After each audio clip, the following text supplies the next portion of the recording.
Hello, everyone, and welcome to another episode of Fate by Dice, presenting Phandelver and Below, the Shattered Obelisk.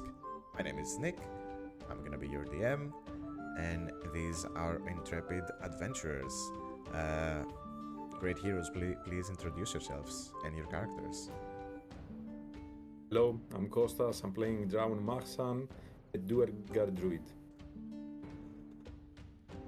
Hello everyone, I am Galen and I'm playing Amator, a level 2 light domain cleric of Lathander. Hello, I'm Panos. I'm playing Acheron, a level 2 Paladin follower of Kellenborg.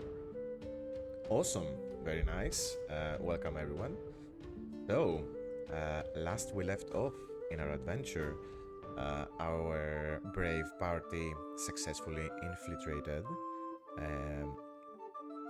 the Redbrand hideout under the remains of Tresedan Manor on top of the hill in Phandelver. And after a bit of a scuffle with an unexpected enemy,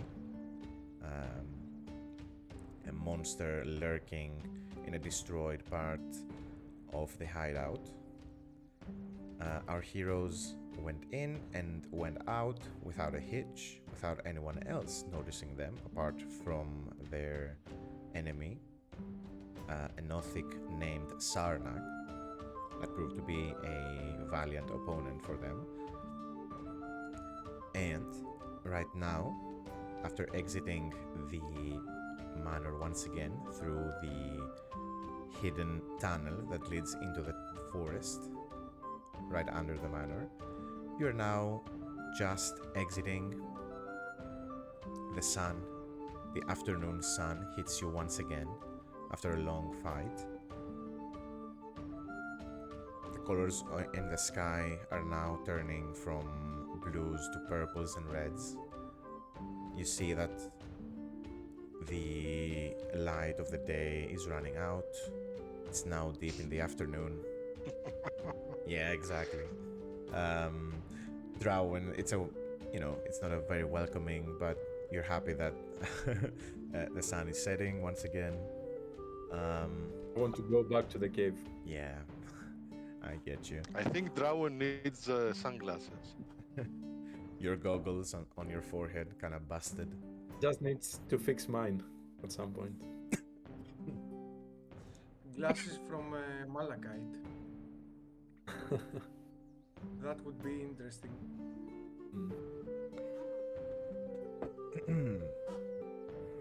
All right. So you exit the tunnel. You're in the forest. Everything is quiet, and you can head back into town if you want.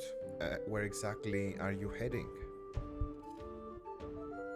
Right, we said that after dealing with the monster, the Nothic, we would have a rest, but it seems like we have a bit of time until then to go for our sleep for the night. So would you like to explore one more area that we haven't seen, the Miners' Exchange? I think it was the only one that we missed so far. Mm-hmm. Yes. Let's ask what they know about our employer, Gundren, and his siblings. Mm-hmm. All right. Right. Let's go. Awesome. Let's see. I mean, So Nick, we are headed to the Miners' Exchange. alrighty.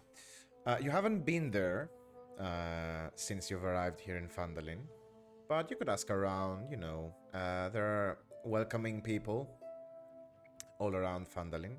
As you start walking the main roads and you pass the inns, the Sleeping Giant, you reach the town, the village square, where you slept once in the Stonehill Inn. You pass the shrine, where you, Amator, did your morning ritual once. Not once, today. And then you get the directions to head south. Past the town's master's hall and past the Landshield coaster resides the Miners' Exchange. Now, Phandalin, as you know, is primarily a mining town, a mining outpost or a settlement. And this, the Phandalin's Miners Exchange, is where the local miners have the valuable finds weighted, measured, and paid out. And as you can assume, the majority of this town's wealth passes through this building. And also, because there is an absence of any local authority, I mean, you do have the town master, which is like an unofficial leader to this settlement. Most of the records are kept also here in the Miners Exchange, which also include any registered claims of land or, you know, streams and excavations around the area, anything of that value. So as you approach... know Yes, sorry, go who ahead. owns, who is helming the Miners Exchange? Ooh, that's Do we hear anything from the local? that's an interesting question. You can roll a general... Go ahead and roll a general intelligence check to see if you've heard something while you've been here. You know what? I'll put Acheron's charm for this job. Okay. I'm not the right person to anything, any conversation with the local, so I'll leave it to Acheron's beautiful face. Yep, Yeah. I understand. Beautiful face with drops of blood of Nordic in the one side, but the other is pretty Yeah. clean. So I will talk like this. Yeah, one side of the face. With one side, yeah. I have mushrooms in my beard. I don't think my face is in any better condition than yours. I don't know who's better at talking at this point. You look kind of disheveled after fighting the Nothic and, you know, rummaging through a cavern, dusty basement for the last couple of hours. But in general, the locals are very welcoming to you after witnessing what you did after your fight with the Redbrands in the middle of town, and after, you know, putting your foot down against them, let's say. But yeah, for sure, as you're walking down the street, you keep asking for directions. Everyone is welcoming and they show you and helpful, and they lead you to the Miners Exchange. And after a couple of minutes of walking, the sun is now in the last stages of setting. You are right in front of this, one of the biggest buildings in town, for sure. One of the most well kept and maintained buildings. You are in front of Phandalin's Miners Exchange. As you see, some people, some workers, you immediately catch some of them to be miners, you know, working people coming in and out of it. Some of them carrying bags with, you presume, could be valuables, going in to exchange them for gold. Others come out, pouches full of gold in their hands. Some of them happy, some We of them... see any of those people equipped with weapons? Or they seem Weapons. like... No, they appear to Do they- be just workers. No, no weapons on them. Most of them have their tools on hand, sort of like pickaxes, shovels, and everything like that. Any tools that might be useful while gold digging, spelunking, and whatnot. But yeah, no adventurers like you guys. They don't even have armors on or anything. They're just exploring the nearby mining sites and the streams, looking for gold and valuable stones, and bring them here in the miners' exchange to trade them for actual gold. Gold pieces, I'm gonna say. Perfect. So, We'll walk in. all right, as you step in, you swing the door and you enter this beautiful building. And immediately you are hit with a sort of a higher volume of voices that you've been expecting from Phandelver up until this point. This is a very easy going, quiet town, but in here there's sort of a higher level of chaos going on. People shouting over the counters. There are desks filled with all sorts of empty, half full chests. People trying to lock them, trying to, end their shifts for the day, stashing all the precious stones in the back, in the safes and whatnot, eager to go to their homes. And on the other hand, there are the miners and the working people trying to make, their day's worth of work into gold, trying to trade their goods. There is a sort of a chaos going on in here.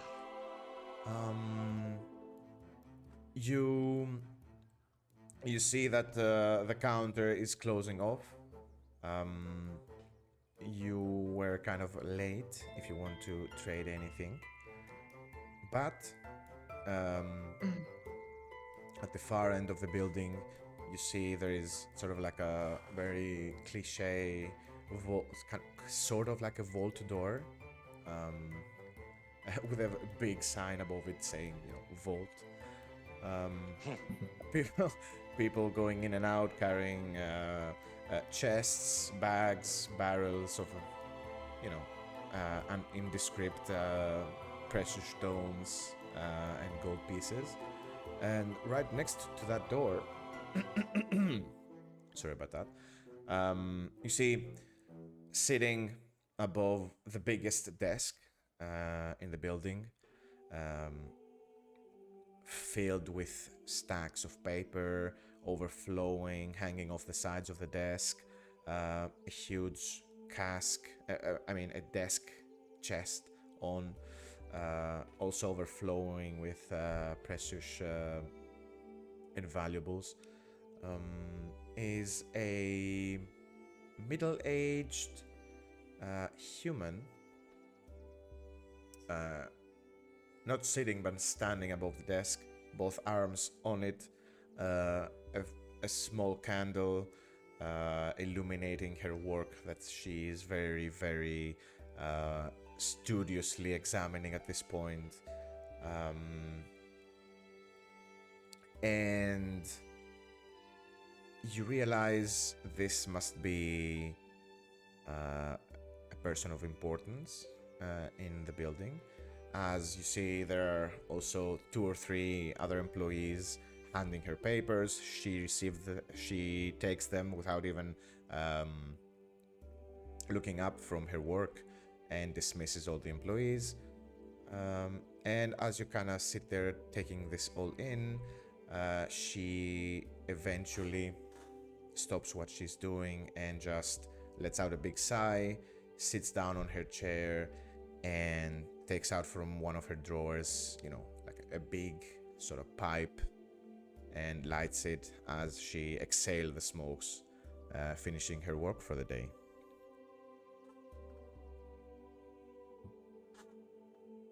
Do we see any dwarves in the miners' exchange?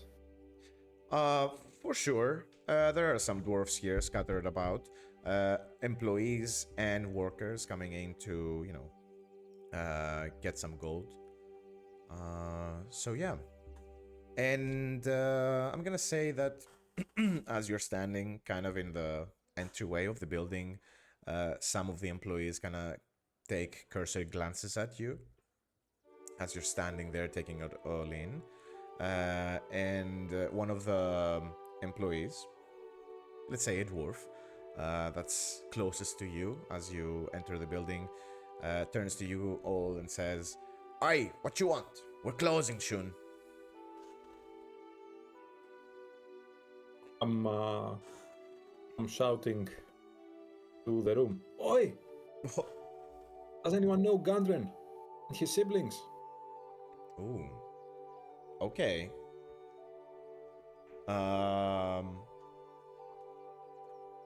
The same dwarf actually replies to you and says, "Yeah, the crazy old fellow. He keeps yapping about some kind of a ancient mine or whatever. Haven't seen him in days. What's he to you?" Have you seen his brothers? His brothers. Last I heard, they set up camp somewhere north of town. That's all I know. Haven't seen them in here for ages, so they might be looking for gold or something. You wanna What's trade? this location? Sorry? What is this, the location of the siblings of Gunren? I couldn't tell ya. Somewhere north of town, I heard them talking about a spot. They set up camp. Are they waiting for Gunren? Probably. They might be dead for all I know. I don't know. So, do you want to exchange something? Why are you here? Yeah, we got some stones, but we came here basically to ask some questions as well. Are new in town. Questions, eh? Go to the back. Speak with Halia. And he kind of points towards the biggest desk at the back of the building, next to the vault, where now the humanoid woman sitting there has brought up a glass, a short glass, and a transparent bottle of some brown liquid, and is she pouring herself some drink as she's enjoying her pipe and her whiskey.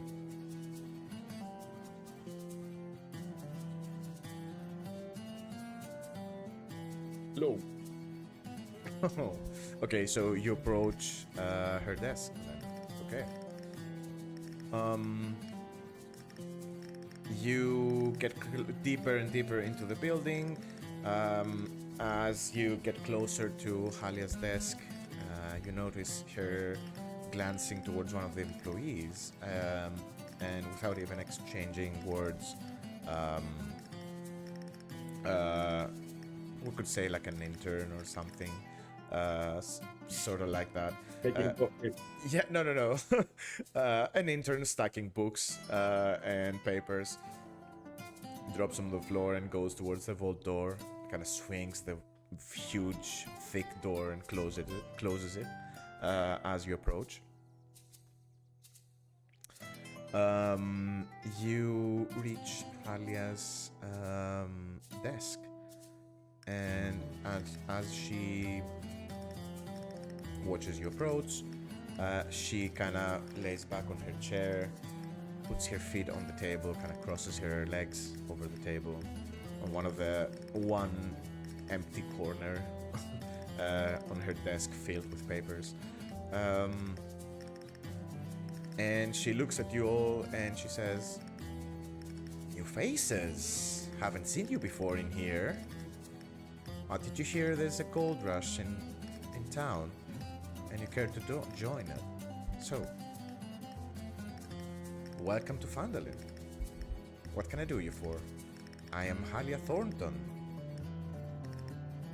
I run this place." I'm Drawen. My right is Amator, and on my left is Acheron. Acheron, nice to meet you, and I put all my strength to the hand. Okay, you shake her hand. Yeah. Okay. Like, Right.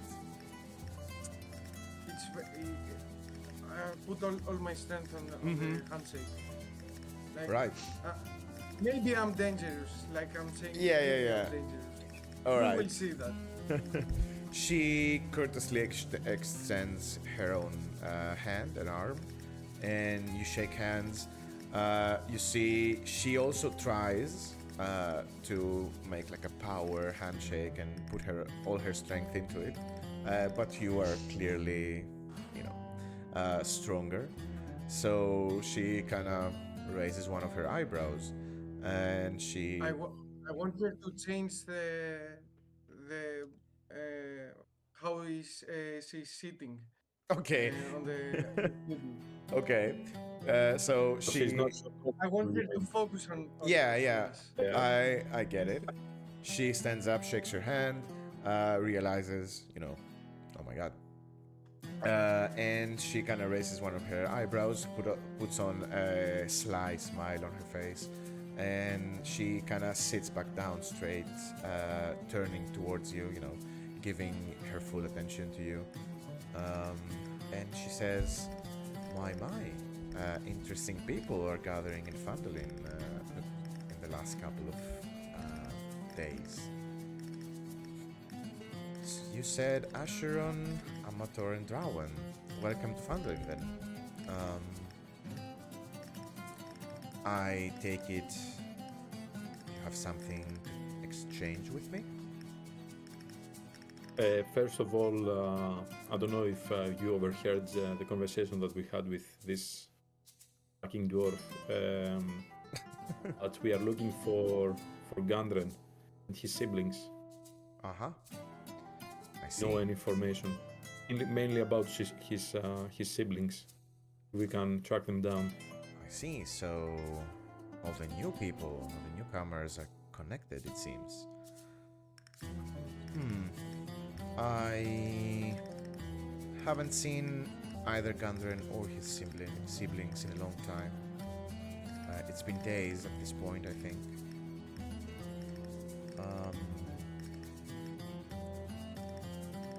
Last I heard, Nandro and Tharden. You assume these are Gundren's siblings, his brothers. Last I heard, Nandro and Tharden set up camp north of town, and they were waiting for their brother to come back. But I haven't seen him in 2 or 3 days, and I was expecting him yesterday actually to come by to talk some business. But he hasn't come yet. You mean Gundren? Yes. Yeah, Gundren seems to be in a predicament right now. Oh, is that right? Gonna reply to your messages as soon as possible. Are you working with him or for him? And I'm looking at Amator. Yeah, we used to work for Gundren, but used to? now, yes, we used to. We used to guard one of his wagons. Oh, I see. Oh, so you came with the latest wagon for heading for Yeah. the Launchit poster. Oh, okay. Yes. Well, we met some goblins along the way. Of course. We were ambushed by the goblins, and then we had to take the fight to their cave, where we found a man named Sildar, and he told us that Gundren has also been taken captive by these same goblins. Oh, So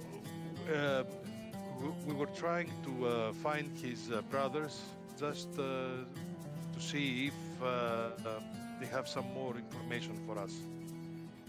okay. I didn't know that. That's a very sad thing to hear, actually. Yeah. In the last couple of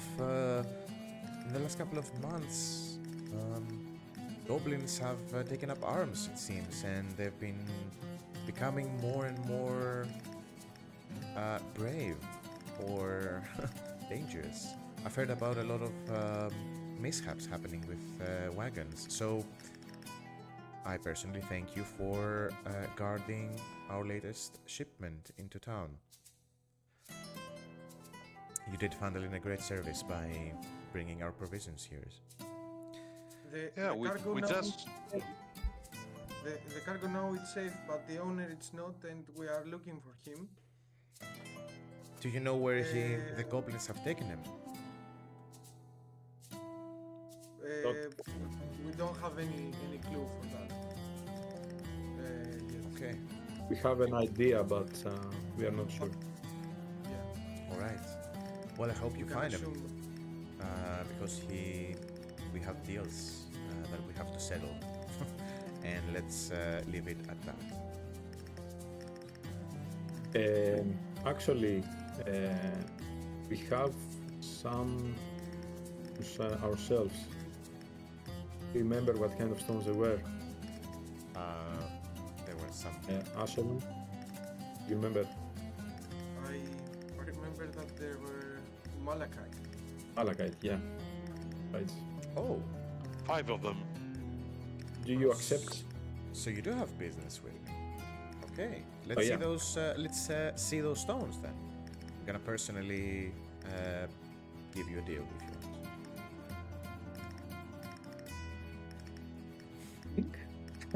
want. Okay. She she takes up the stones, carefully examining them. In the palm of her hand, she brings out a little, kind of a magnifying monocle kind of piece. Brings her close to close to her face, examining it from every angle. And after a couple of minutes of consideration, she places the stones in front of you. She stands up, opens a little crate on top of her desk, and shuffle, shuffle, shuffle. You hear the distinct shuffle of coin in the desk.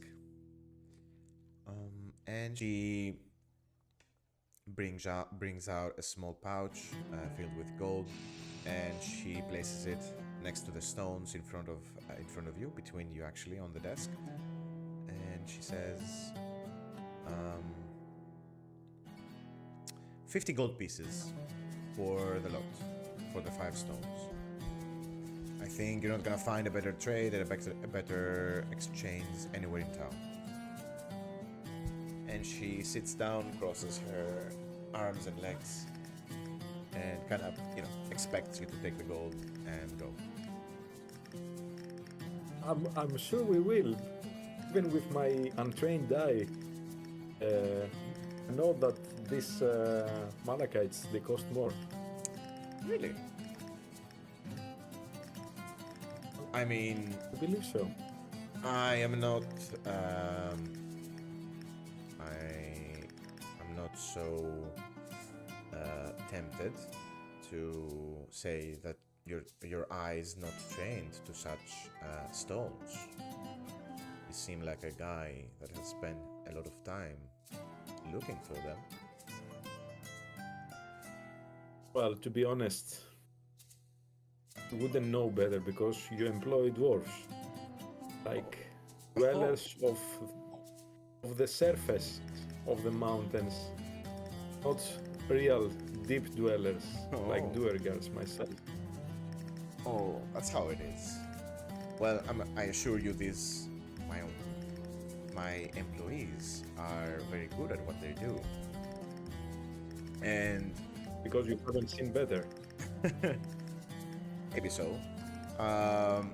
We have job openings if you're interested, my fellow deep dwarf. I'm sure your skills will be greatly appreciated among your fellows here. But as I was saying, this is also a business, so yes, this might not be the best deal you're gonna find, but for the convenience that we offer and for the promise that we will accept every stone that you bring to us in the future, I think this is an appropriate price, don't you think? Not so sure. Well, You know what? I'm gonna cast charm person on her. okay. Well, okay. Let's say also at this point in time, you know, the exchange is also starting to. The people are starting to thin out. Most of the employees have gone home to their families.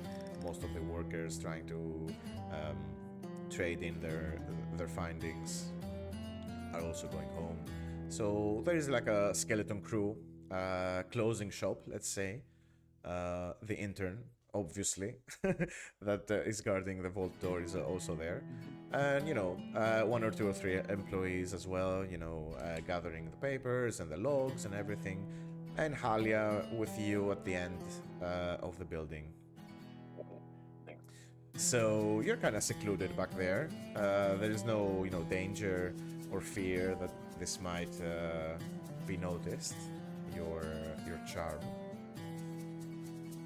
And let's see how she does against it.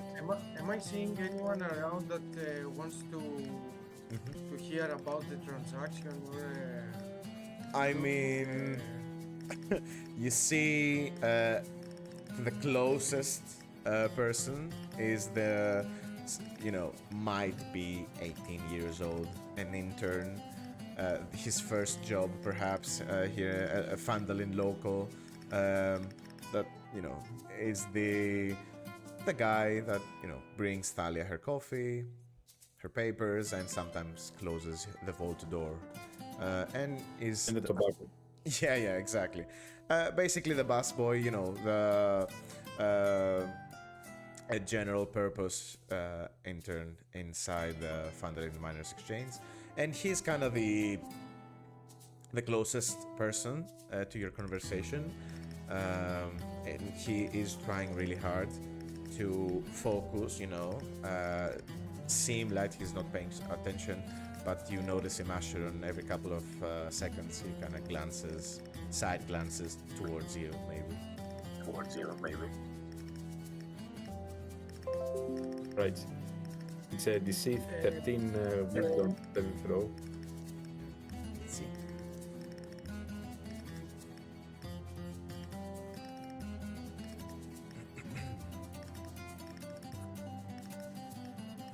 It's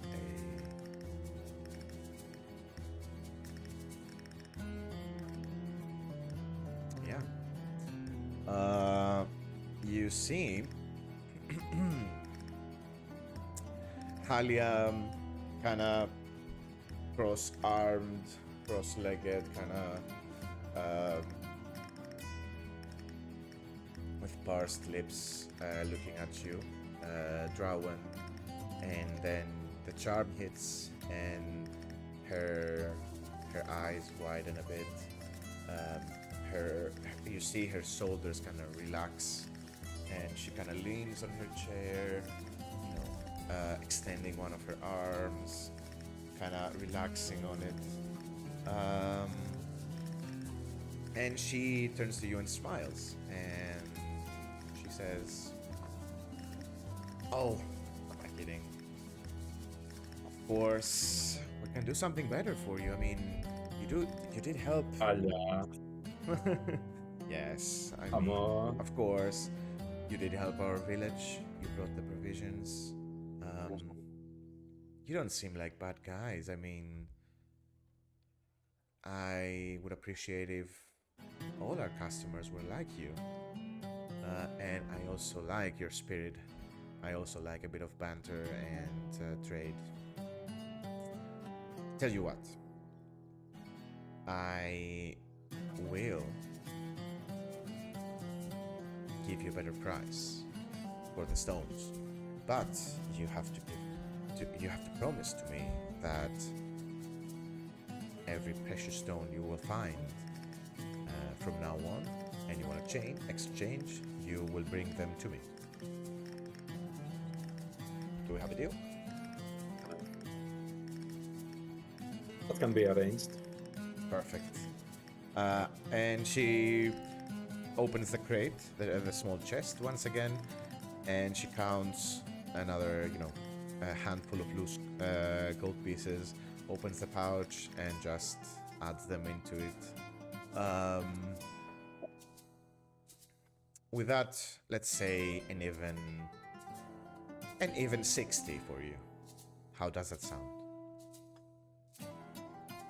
That sounds good.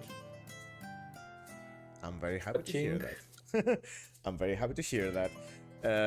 And she, pushes the gold pouch towards you, grabs the stones, and kind of just raises them up.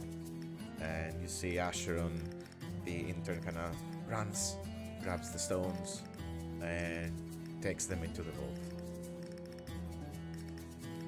By the way, Yes.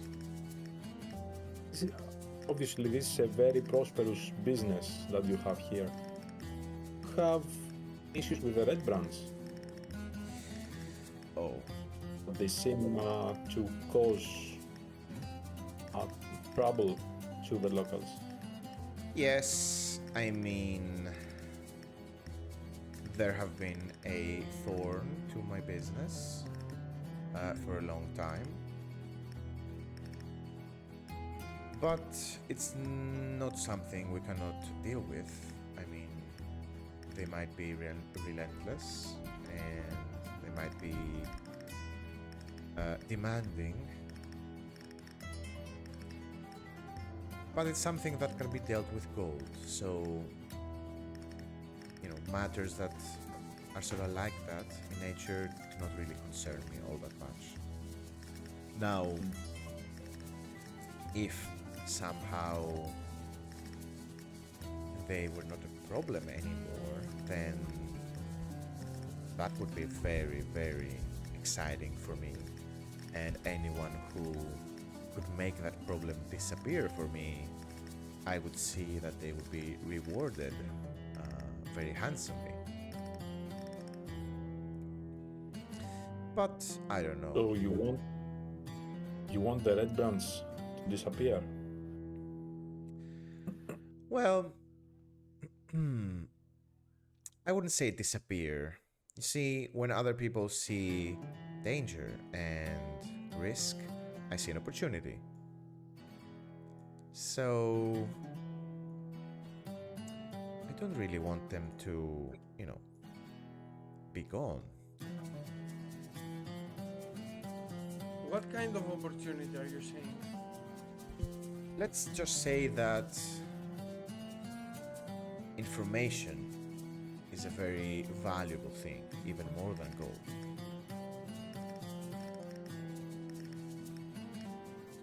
Are you taking information from them? No, but Or new stones or exchanges? I don't know their dealings intimately, but if I did, then it would be a very lucrative business opportunity for me and for you as well. If you are, I'm sorry, I'm talking, I'm babbling. Are you offering something? Are you willing to do a favor for me if I ask it? You can ask it. We are good friends. Of course. Of course. And you see she kind of gathers some of her papers in front of on top of her desk, kind of stashes them away, and opens up a drawer and procures kind of parchment with some scribbles and whatnot.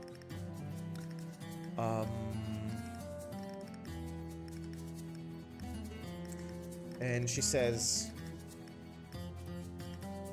I have some info on the Redbrands, actually. I know that they loiter around the Sleeping Giant, the not so reputable inn in town. This is sort of like their local pub. And it appears their base of operations is under the decrepit manor on top of a hill. That's where they set up camp and they gather all their extorted money. Security money, as they call it. Now, I know that their leader is very elusive. No one really has seen his face or his person in town. But we do know what they call him. They do call him Glassstaff. That's his nickname. I don't know where it comes from, but that's how it is. So,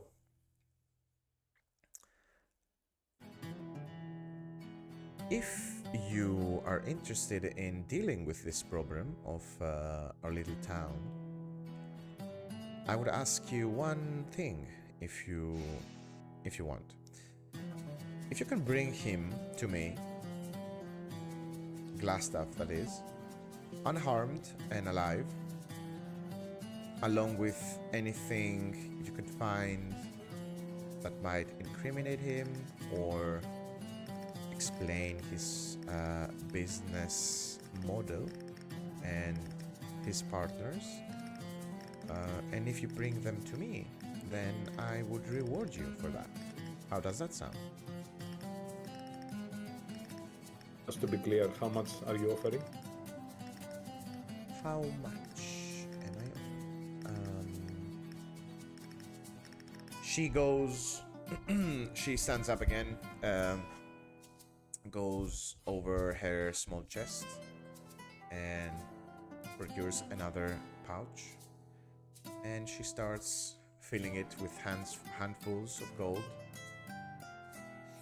kind of looking at you at the same time. And after like 10 handfuls, she closes the pouch and puts it on top of the table. But she keeps her hand on it. Over it. Yeah. And she looks at you and she says, yeah? Do you want to say something before she does? Yeah, I want to touch the pouch, just to weight it. Oh, she has her hand over the pouch, so as you kind of try to grab it and weigh it, she flexes her hand and says, you have to trust me on this. This reward is more than enough for what I'm asking. And she kind of raises it herself and puts it on your hand, and you feel like it's sort of like double the amount that she just gave you for the stones. Possibly around 100, 120 gold pieces. I mean, this is exactly the price for Dandre's head.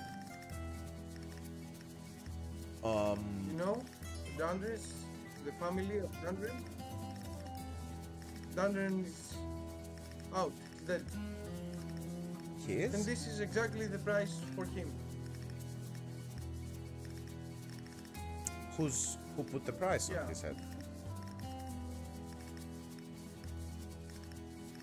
You. No. What do you mean? I don't want to harm him.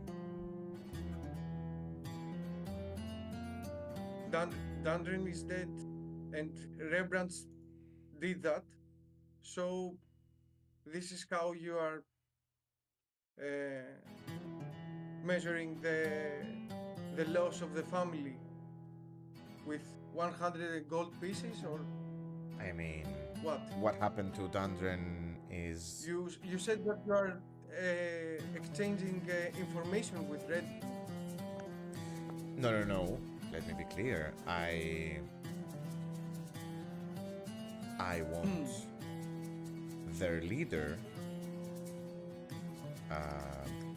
to be captured as much as you do. Alive Well, alive, yes. To be Because, captured and give you information. That's well, why you want him alive. yes, you could say that. He's gonna be captured anyway. I mean, the head of the snake will be dealt with. I just find killing to be, You want so vulgar. I would prefer if there was no killing involved.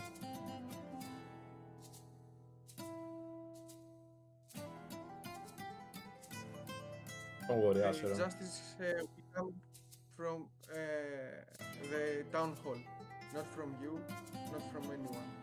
Oh, that town hall. I don't know if you've been there, but between me and you, Harbin is not a natural born leader. Let's leave it at that. I've noticed that. Either way, we'll hear back from us tomorrow, Halya. Okay. So we will bid you farewell, Glad to My do good business with friends. you. and see you when we see you. See you soon, I hope. Good night. And she turns to her intern and she says, Bob, close up. And she kind of, starts closing up shop. So now, as you exit the exchange, it's now full on night. The night sky, you see the stars above you. The moon has also risen. And as you exit, you feel like the night chill kind of runs through. Where are you heading after this exchange? I want to whisper to Drawen's ear. Mhm. You realize that soon she will know that you have put a spell on her. Oh, what is she gonna do about it? Well, just You're gonna be saying. mad at me. Just be aware that maybe next time we will not be so welcome. Be Maybe honest, she will send Bob. I didn't like her at all. She's really hungry for power. So I don't really care about her opinion about me. Should we go? Maybe she will give information about us to Redbrands because she's having a conversation with them. She's not having conversations. That's not what she said.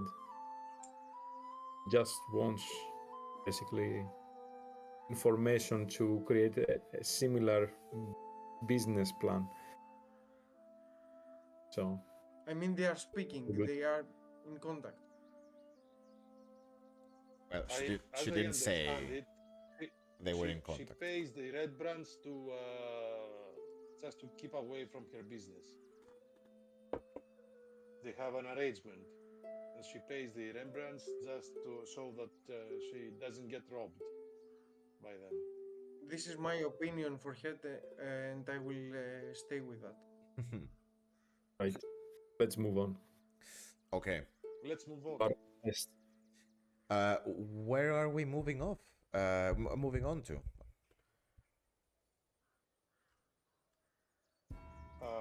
Let's go rest at the farm. Mm-hmm. yeah. All right.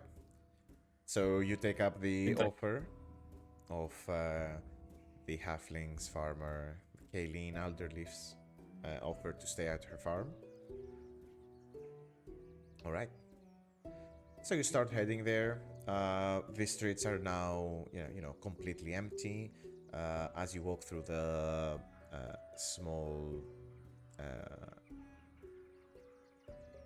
dirt roads of Phandelver, you hear some laughter, some commotion from inside the houses, but mostly everyone is sleeping at this time. And as you reach the farm and the farmhouse, You see, as you get closer to the porch, right outside, protected by the night and the chill on the porch, you see a small halfling boy having donned a leather helmet, a very crude, probably self-made, handmade wooden shield and a wooden stick, posing as a sword, practicing some very, very basic, attacking and defending moves on the porch, and kind of shouting at the same time, play fighting some monsters, and skewering some apples at the same time. So yeah, as you approach, Carp, Kaelin's son, notices you, and he kind of stops his play fighting and comes towards you. And as he runs, he says, "Oh, you're back! Did you kill them? Did you kill the Redbrands?" Killed the monster with the one eye. It was Hideout. You killed the It monster? could read our thought. You killed the telepathic monster? No way. What was it like? What did he say? It said, Oh, and then you sliced it, and you diced it, and you pierced it with your swords. yeah. As he does the Exactly. moves. Awesome. At this point, you see the farmhouse's door open up, and a small halfling steps through the doorway, in some pajamas, nighty outfit. As you see Kaelin, the matriarch of this farm, worried about her son, kind of step into the night, and she shouts, Carp, who is that with you? Is everything okay?" And Carp, turns to her mother and says, "Yes, Mom, everything is alright. It's the heroes. They beat a monster." And as Chilin recognizes you, she kind of welcomes you as well. She says, "Oh, welcome back." And as she approaches, she sees, kind of your general state after fighting and everything. You seem okay. I don't want to be rude, but I mean, there's a bath if you want to use it in the farm. My invitation to stay here overnight is still up. The barn is kind of cold, but the hay is a nice bed, a comfortable bed if you want to stay the night. And I'm sure Carp would like to hear all about your stories.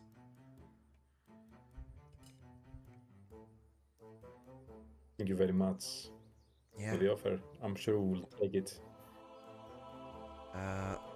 Yes, of course. Everything I can do, and I'm sure Carp will Look. be very happy to hear the stories. Acheron has a new sword. Oh, is it magical? Is it a magic sword? It is. Can I see it? I have to spend some time with it. Yes. I have to spend some time with it, but when Okay. it's ready, I'm gonna show it to you. Yes, please. In the morning. As Kaelin kind of grabs the shoulder of Carp and she says, "Yes, darling, in the morning. Now it's time for bed." And, Carp's shoulders kind of schloss and fall down and says, "No, already? Yes, darling, let's go inside. Let the people rest. Okay. And Kaelin leaves you saying, anything you need, I'm in the house. Don't hesitate Yeah. to call. We would like something to eat and perhaps also some blankets, since you said it's going to be cold in the bar. Of course. Of course, yes. I'm gonna send them to you right away. For now, Carp, say goodnight to the kind heroes. Good night.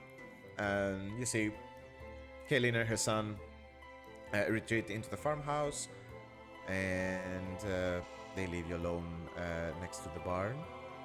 And as you go into and settle in for the night, you see one of the farm hands, one of the farm maids, kind of shows up after a couple of minutes with 3 portions of homemade stew.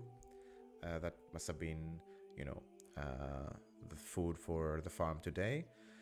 Some stew, some bread, some, assorted cheeses and grapes and everything, and blankets and sheets for you to have a comfortable nights of sleep inside the barn. Great. I'm going to remove my armor. Yep. It would be great sleeping without it tonight. And I'm going to sit next to Acheron while I eat the food and try to help him determine what is the deal with this new sword that we found. Oh, of course. Getting right into it. Yes, I love it. All right. I'm going to thank Kaelin. How is it? Kaelin. Kaelin? For the blankets and the food and everything, for the hospitality. And I'm going to Amator to show him the sword to identify it, if it's possible. I'm going to spend some time with that to check the weight, how flexible I can be with that. All right. And I'm going to take a bath because Amazing. I have some part brain of the Nothic on my shoulder. Yes, some brain matter, Nothic brain matter all over you. Amazing. So, what I'm gonna say is this about identifying the sword. You spend some time with it, kind of calming, alone time with your new weapon. Feeling its weight, the balance, cleaning the scabbard a little bit, having been left alone inside a cavern, inside a pit, in a Nothic's lair. Surely it's accumulated some dust over time. The scabbard is kind of leather, inlined with some silver accents. And as you pull the sword from it, it gleams very brightly, the blade being protected by the scabbard all this time. And the hilt of it, as you kind of examine it,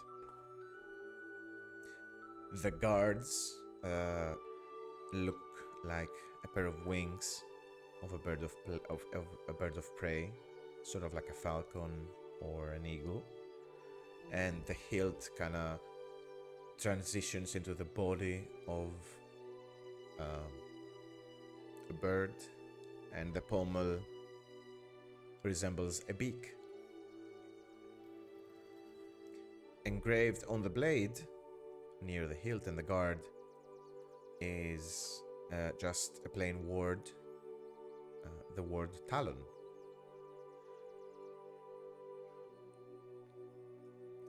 And as part of examining and identifying the sword, I would like you to roll a history check, if you want. With advantage. Yeah, for sure. You can roll separately, or... Acheron, both. Yeah. You want us to roll separately, but both with advantage? I would guess either one of you rolls with advantage, or you can both roll at the same time. Okay, 18 is very good.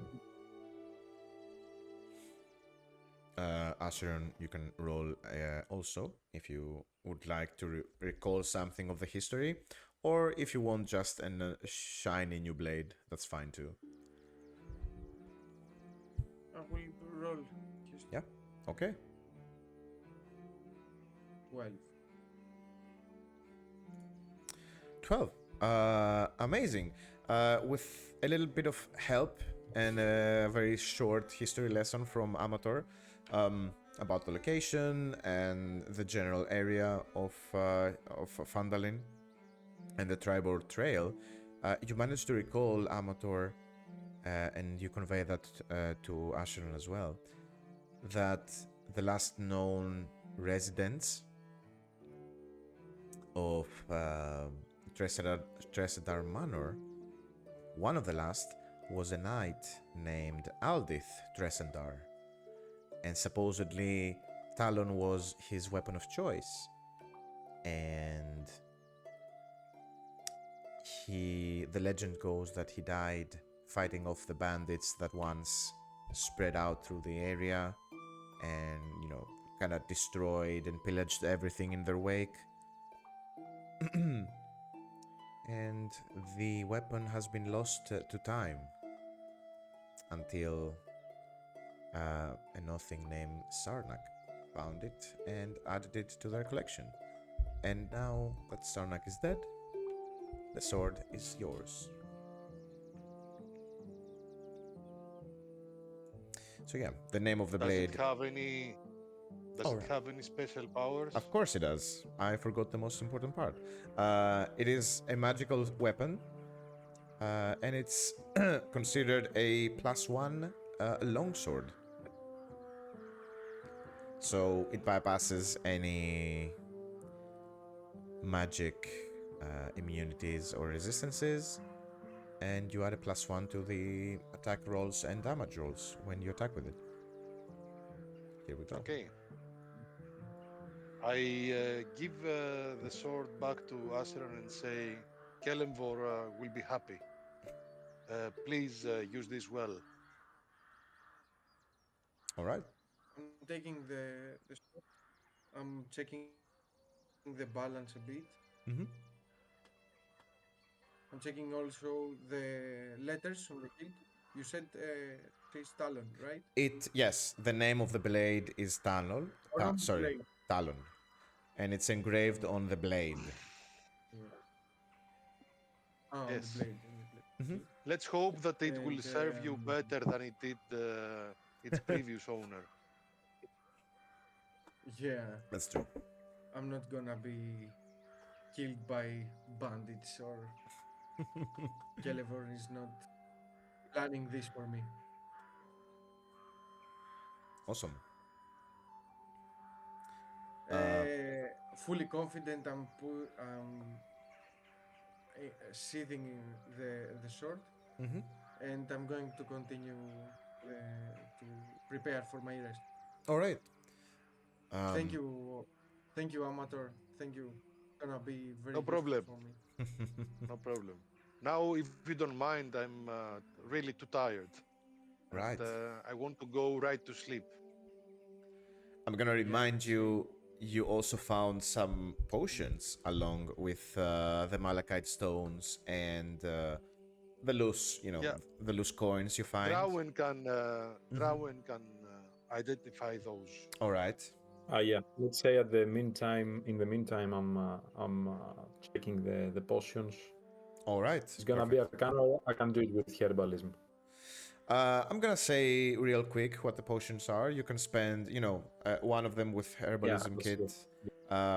You know already, it's a healing potion, which I pass to Acheron. All right. And you also identify one of the potions to be a potion of climbing. Okay, which I pass to Amator, All right. And thinking on his weak arms. all right. And the last one seems to be a potion of growth. Oh, that's like a boomerang effect, hinting on my short stature. I'll keep it. Yep, keep it. Awesome. So I think that's it for the unidentified Okay. loot.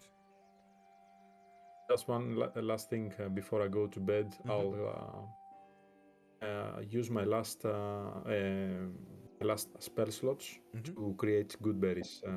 So I have them ready for tomorrow. Awesome. For the big battle. Very, very nice. I'm going to sleep. All right. So it's a cozy night of sleep, and a cozy night, sleeping in a barn. You have the slight breeze. You feel very warm. You know, insulated by the hay bales, and the blankets that they provided for you. Kaylin provided for you. The sounds of nature are very calming and relaxing, and like a lullaby to you. So after a very hard-fought battle today, but actually a very stressful day, you welcome the relaxing sleep. And well, you wake up first thing in the morning. Actually, Carp wakes you up, fully eager the next day to hear about all your stories in the battle. And together with him is also another farmhand that has brought you some, breakfast to enjoy. So yeah, Carp kind of pesters you with questions about the Nothic and your battle and the inside of the manor. Now, at some point, Kaylin also joins you before heading off to work and says to, entertain his questions, but don't be too graphic. And she goes off working. So you can spend however much you want with Carp in the morning, telling all about your... PG-12. Sorry? It's gonna be PG-12. Yeah. Keeping it, light for the kids. No decapitations, nothing like that. Yeah. You can spend your morning with Carp, and when you're ready, you can head off exploring the rest of the manor. I have to do my morning prayers. Right. Even before having breakfast. Just before the sun rises in the horizon, I have to offer my prayers to the Morning Lord and ask for spells. Right. That's, Pray for my spells. Actually, And, to that, some of the farm employees and Kaylin herself, I'm gonna say, also join you doing that, as they also wake up before sunrise, having to start early on the farm. And they ask of you to give a blessing to a very sunny, okay, summer. I'll gladly do it. Awesome. Very I'll nice. gladly ask Lathander to bless this Bless new the day farm. and this farm and make the harvest plentiful. Amazing. Awesome. Right. I'm gonna wake up. I'm gonna take the taller Mm-hmm. and the kid, Oh, okay. and I'm gonna do shadow training with a sword, and I'm gonna invite him to do the same with his sword, with a Okay. golden sword. So you I'm start gonna doing some teach some practices. moves Yeah, and yeah, yeah. yeah, Some very basic and sword also fighting attacks. yeah, Awesome. and Very nice. also to check the footsteps that you are taking when you are guarding or when you are attacking, and Amazing. we are doing a little training All for right. kids. Perfect. Yeah, yeah, yeah. So there's this morning there was a blessing. There was a sword fighting lesson. Amazing. Drawen. Harp, ready for your first battle with a goblin. I am. Yes. I think I'm gonna be. I thought I learned so much today. Thank you. Thank you, Asher. No goblins will stand before me. I'm gonna protect the farm. Now you are So the defender. yes, exactly. And he starts, running around. Oh, yeah, that's all right. And he starts running around, I'm a real pretending. Duergar. Yeah, yeah, pretending to eliminate goblins around the farm and annoying the farm hands in the process. But it is what it is. So, Let's move on to back Okay. entrance. you go back Hidden. in I will. the manor. Now yes, of course, the location of the secret tunnel. You enter the forest. Let's see. All right. You enter the forest, keeping kind of low, scouting the area ahead to not get, come face to face with any Redbrands possibly coming in or out of the tunnel. And once you are sure that the area is clear, you enter the tunnel once again. Now, I'm gonna ask for a basic marching order as you head into the small, tight tunnel. Who's going first? Who's staying back?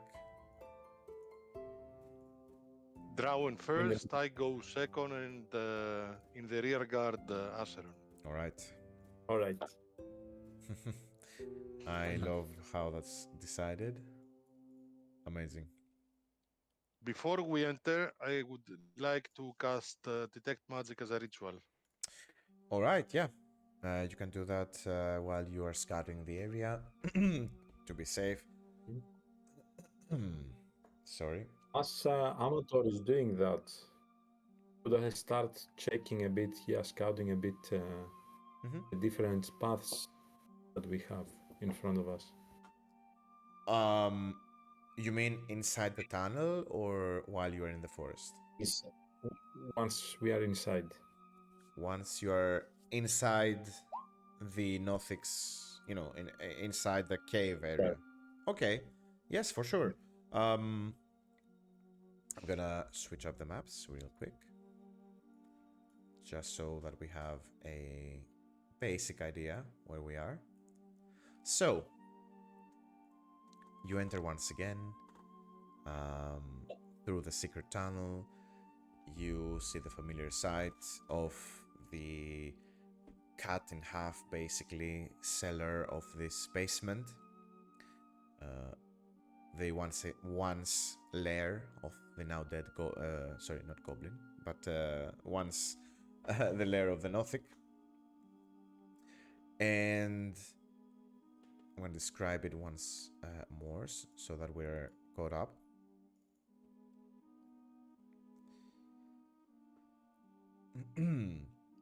There's a slight cold breeze that softly sighs in this large natural cavern. And With it, it's carrying a faint smell of decaying flesh. A crevasse with sloped walls divide this cavern, and it is flanked by two rough stone columns that support the 20-foot high ceiling, and two arched wooden bridges span this chasm. As we said last time, there are some dead goblins. I mean, the crevasse is filled with decaying bodies and corpses in various states of decomposition. And Acheron, you do feel this weird feeling on the back of your head, on the back of your neck, kind of raises the hairs of it as you examine the aura and the deepest parts of this crevasse. It kind of disturbs you. Something feels wrong with it. Also, the body of Sarnak is, under one of the bridges where his Stas was as well. The same way that you left it yesterday. So, Drawen, going back to what you asked, you do see that there are possibly 4 paths that you could take. Going west, there's a set of stairs that goes down, and they lead 30 feet deeper into the basement. At the end of the hallway, there's a door to the left, but the corridor continues with a bend to the right, and it goes out of sight. You don't know where exactly it goes. If you cross the bridge to the east, there's also another path that also bends to the right and continues off. You don't know exactly where. And to the north, you do see there's an opening right to the west of the northern bridge. There's like a tunnel area that you can go. And there's also an opening that leads to a more, let's say, man-made part of this basement. It leads to an actual room that is filled with crates and supplies, perhaps. You don't know exactly what it could be. Yeah. So, I'll take the one on the west, the one that is closer to us, and we saw the bugbears. I'm gonna have a bugbear that, or we've heard it. I don't remember. you saw a bugbear coming out from the door, right here, and it kind of. Okay. Do you want to be stealthy about it? Of course. Yes. Of course. So yeah, go ahead and roll a stealth check, please.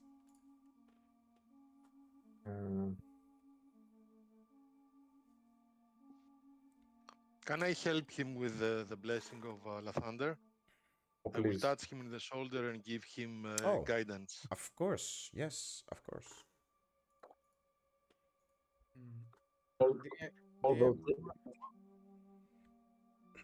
But if I do this, I lose the detect magic. Sorry, yes, that's correct.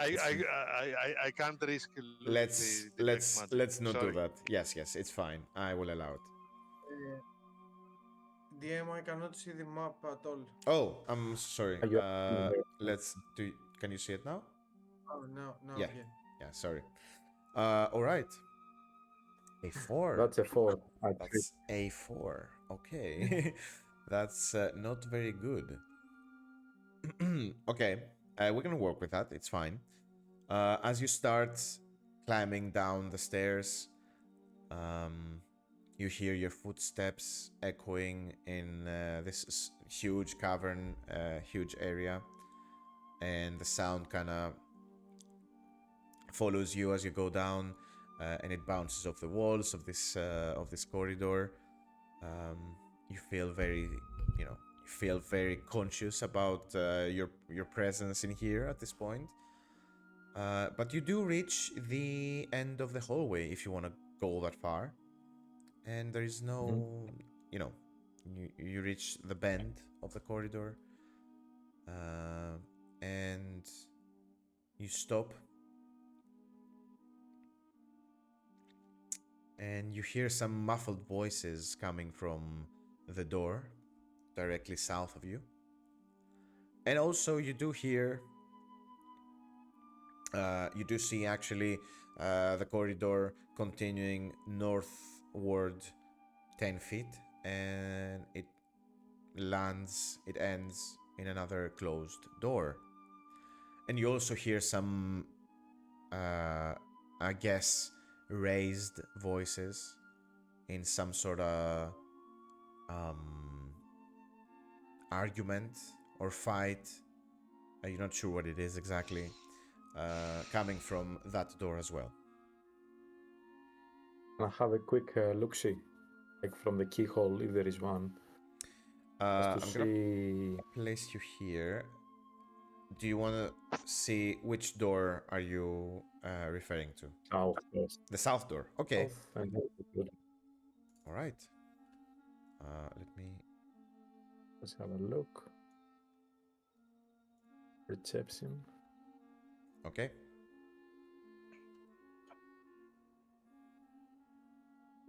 Ooh, Oh yeah. that's very nice. Okay. You're not sure if someone heard you.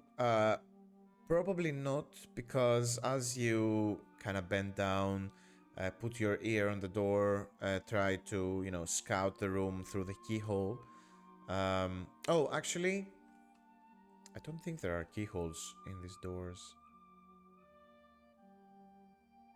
Oh, It's yes, fine. there are. Never mind, there are. They do have keyholes. So you look through it. You kind of place your ear on the door to hear something through the door. And let's see.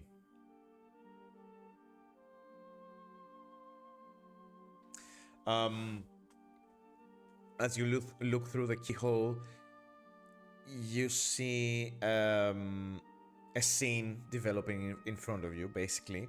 You immediately catch this room to be some sort of barracks, as you notice, bunk beds lining the walls, all surrounding the four walls of this space.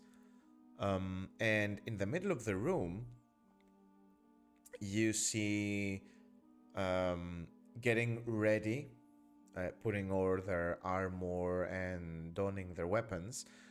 You see two burly, big, furry humanoid figures. These are, you know them to be bugbears.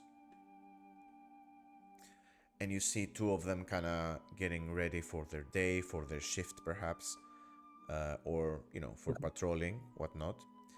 And as they are, right between them, you see another much, much smaller figure, a raggedy clothed, green pointed ears, sharp nails and sharp teeth. You see a small goblin being being bullied, actually, by these very, very much bigger bugbears. You see one of the bugbears kind of puts on his boots, and orders the goblin, "Go ahead, get those boots very clean and shiny." And the goblin is like, "Yes, yes, of course." And it grabs a rag and starts wiping and shining the boots of this bugbear. As the two bugbears kind of begin Right. laughing at the goblin. I'm okay, 2 bugbears are too much. I'm gonna I'm gonna actually check quickly the door on the north, and I'll try to be out of here before they open the door. So I'll try to be fairly Okay. quick. Okay. Go ahead. I'm not gonna ask you another perception check. You can walk towards the north door, and peek through the keyhole once again. But I'm gonna say the only thing you catch before having to pull away is a much bigger room, possibly 25 feet by 25 feet, sort of set up like a kitchen, with a dining table with some with some chairs around it, some crates and barrels and casks thrown about. You smell some sort of like food smell coming from inside, but that's pretty much all you can see. You're not sure how many figures are exactly in the room, but you have to back away because you see through the keyhole one person carrying a tray. No, sorry, another bugbear carrying some food, under their armpits, coming towards your way, actually. Okay, cool. I'll just get off. Yeah, you have to bugger off before, and as you turn the bend and you start climbing the stairs up again, you hear the door kind of open up, some shouting, and you see the bugbear going south and entering the barracks that you peeped into with a goblin. And I'm like towards Amator and Acheron. all right. And it goes into the barracks, bringing food for his friends, perhaps. So I relate to Amator and Acheron. This is a no-go area for now.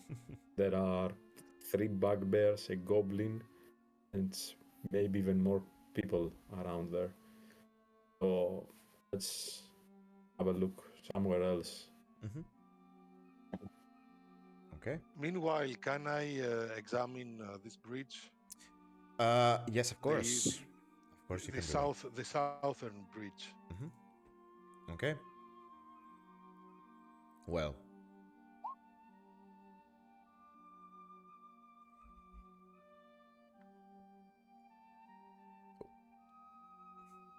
Kind of zoom in a bit here.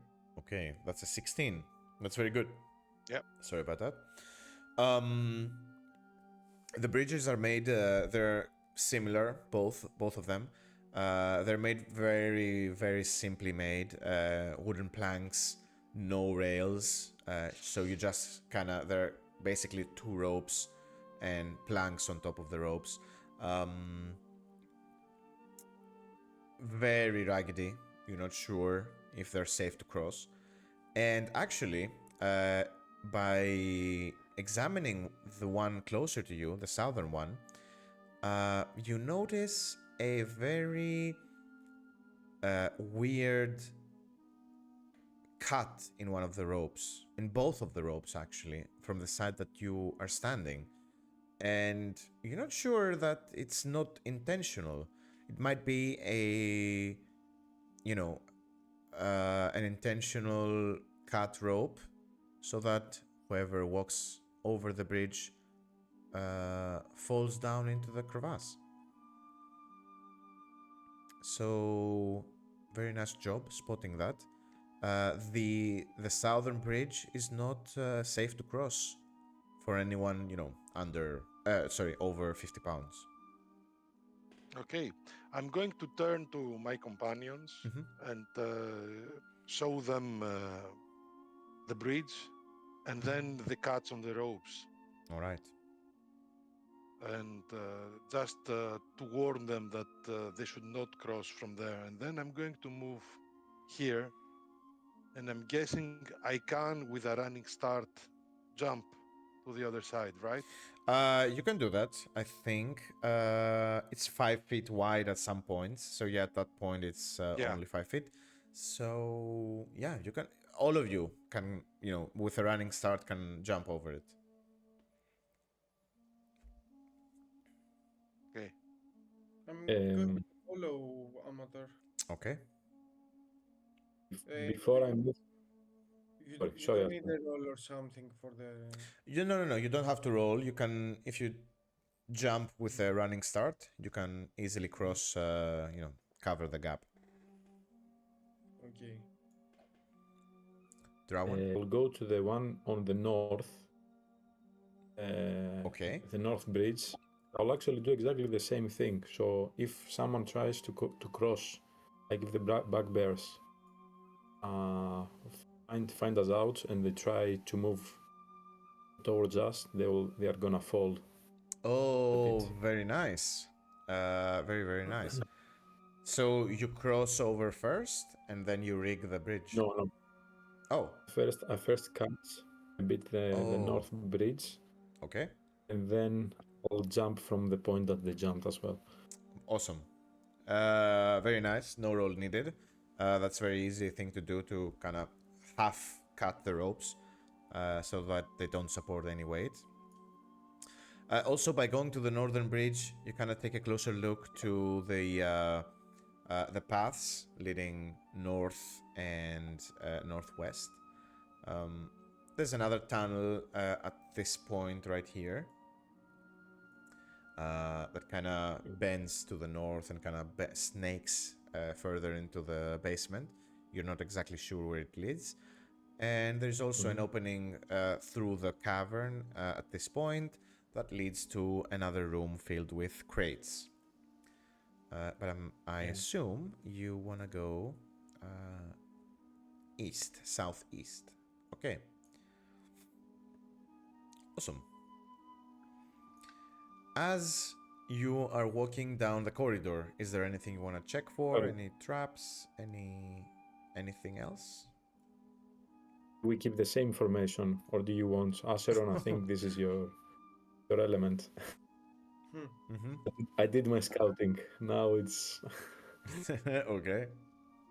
It's time to do mine. Okay. I'm gonna do a perception check just to check for traps. For Okay. Go ahead. anything hidden, lever.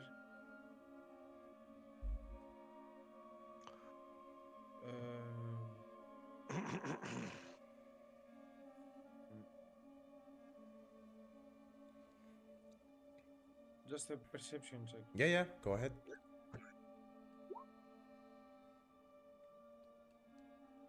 All right. That's a 13. Let's see now.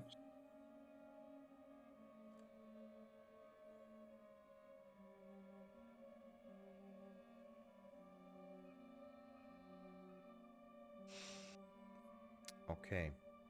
La Thunder, bless me. Oh, La Thunder bless us. With the 13, you examine the corridor. You don't find anything. You don't find anything weird about it.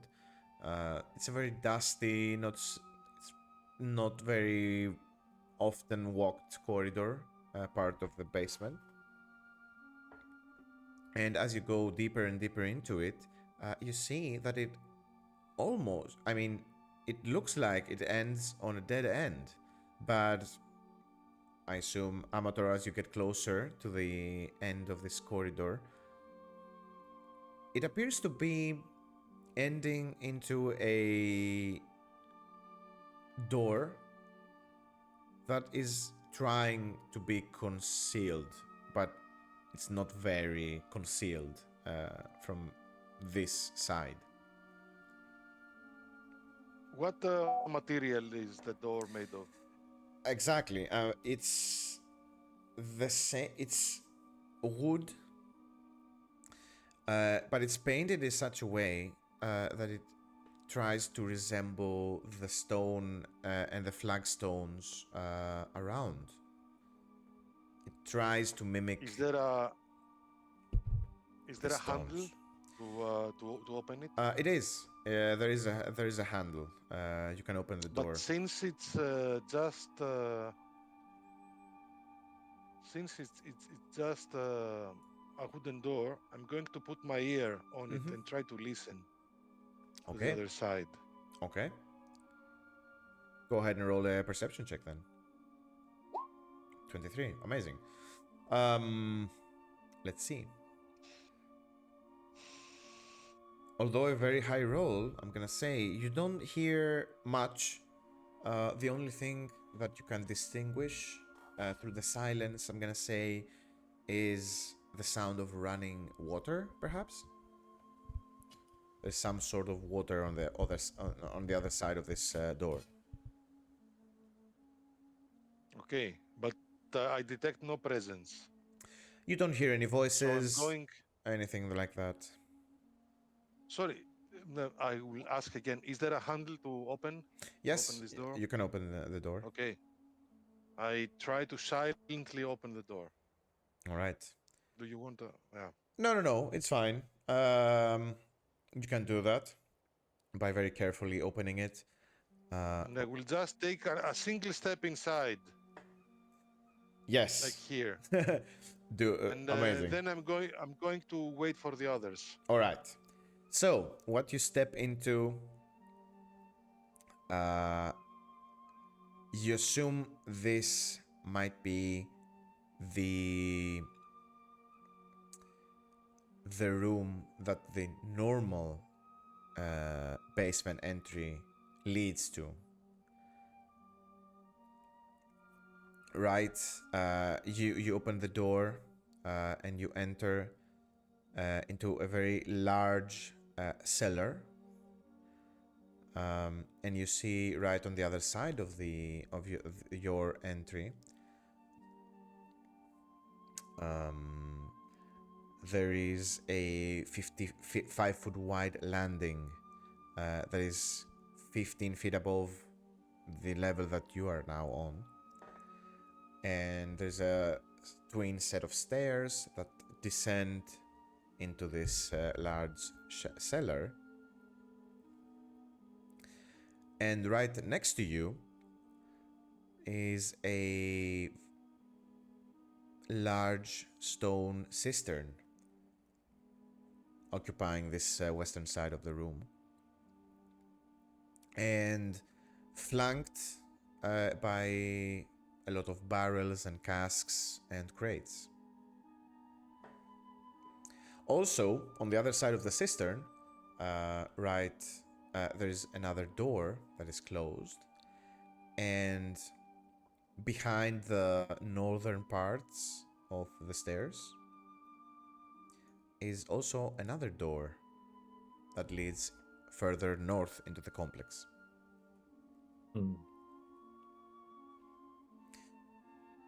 Also, now that you've opened this door, you see the other side of it, and it's clear that this was supposed to be a secret passage door, because the other side of it is doing a much better work of being, blending in with the surrounding stones and everything. So now that we are certain that this place has secret doors. Yes, exactly. And an approximation on how they look like. Exactly. And also, lastly, the sound that you were hearing, the water is coming from a very small kind of fountain that dribbles into the cistern and adds to it. Do we get a sense of what this room is used for? Well, this looks to be the main basement, the cellar of the house, of the manor. So there's a cistern, and there are paths that, they go deeper into the complex. But this is kind of the main entrance to it, with the cistern and the barrels. It, serves as a very general purpose cellar and, storage room. Okay. Do I detect anything with my spell? Oh, that's a very good question. You do, actually. Glancing through the, everything inside this room, you scan over the barrels. Nothing piques your interest. You scan over, the walls or the other entrances. Nothing appears to be pinging your detect magic. But as you take a glance towards the cistern, there is a small ping coming from deeper into the water. I mean, the reservoir is filled to the brim with clean cold water, and there is kind of a lip around it. It's not flush with the floor. There's like a 2-foot lip all the way around. But the actual hole, the reservoir, goes further down. It looks to be like 10 or more feet deep. And you sense near the bottom of this cistern, you sense through detect magic a very faint ping of something magical. Okay. Is the water dark? Or can I see through it? It's not really dark. It's fresh, clean water. Um, so yeah, but it kind of disturbs your line of sight because there's a flow of some water into the cistern, so it kind of creates a ripple across the surface, so you can't really see in the bottom of the cistern. How deep is the water? It's like 10 feet deep. 10 feet? Yeah, yeah. There is no way that... and they yes, are yes, they are hiding something on the bottom. Yeah, they are exactly. hiding, but it is if it's 10 feet deep, then I don't know. We might drown trying to get at what this is. I mean, yeah. Have a long, The ping is have a not. long shot to pick it out. Yeah. The ping is not exactly at the bottom of the basin of the water. So it's not the full. Yeah, it's 10 not at the feet, full deep. 10 feet. It's like 8 feet below the floor. 8 feet. Yeah. Still, it's like more water than I am tall. Yes, you have to dive into it to catch whatever that is. I can do will it. need. You can dive. I can dive, yeah. Don't worry. Okay. Since you are not wearing heavy armor, you can do it for us. If it is a matter of strength, I also can do it, but I have to remove my armor. Yeah, but now it's not the time to remove armor. we are Like, in the base of the enemy. Exactly. You know, they might show up anytime. Yeah, but I can check if in the other exits if someone will come. Mm-hmm. Yeah, sure. Amator, you have a grappling hook. Oh. Yes, that's Maybe we can use it. also. That's also. But I thought that you wanted to dive, Drawen. Would What's prefer up with not. that? I don't want to wash off my skin. It has a really nice texture of mushrooms. They're gonna blossom. Can I try to fish it? I think about it and realize that Drawen has a point. Can I try to use my grappling hook as a to fish this item out of the water? Of course, you can try that. Yes. Okay, I'm going to do just that. Okay. I'm going to lower my rope with the grappling hook attached to it, and when I reach this item that seems to glow with magic, I'm going to pull. Yes, exactly. You can't really see it, but you can sense it with your detect magic. So you have a vague idea where it is. You drop the rope attached to the grappling hook in the cistern. It makes like a big bloop as it starts to sink and sink and sink. And when it reaches the right depth, you try to yank it and grab the whatever the item that is magical. Try to grab it with it. Roll a.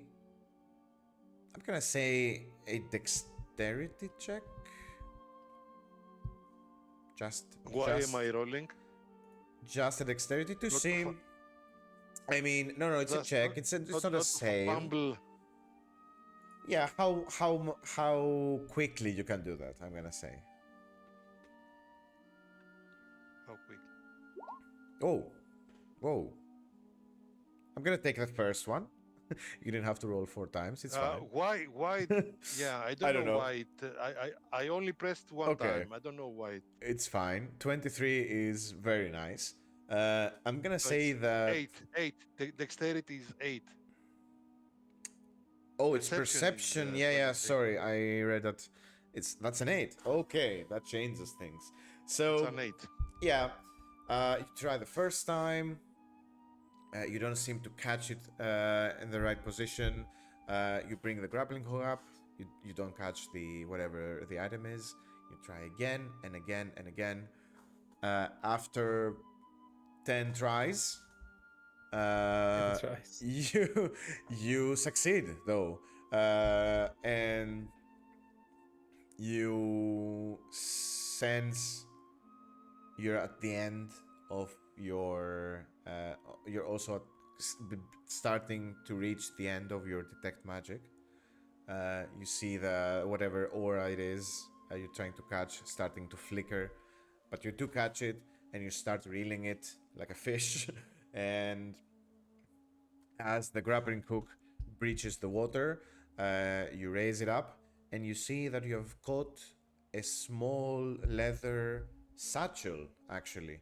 And whatever the magical thing is, it comes from inside this pouch. Okay. That's something that we can check later. Yes. Yeah, sure. We can check later.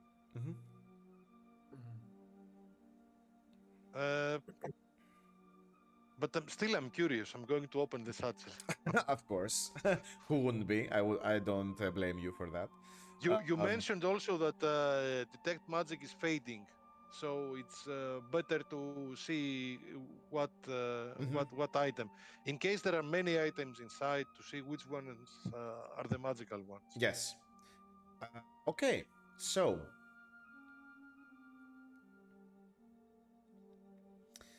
you open the satchel and you see very carefully wrapped inside. There are 2 potions clinging with each other. And wrapped around them, actually, you see the first thing you see is sort of like a very ordinary sets of clothes inside it.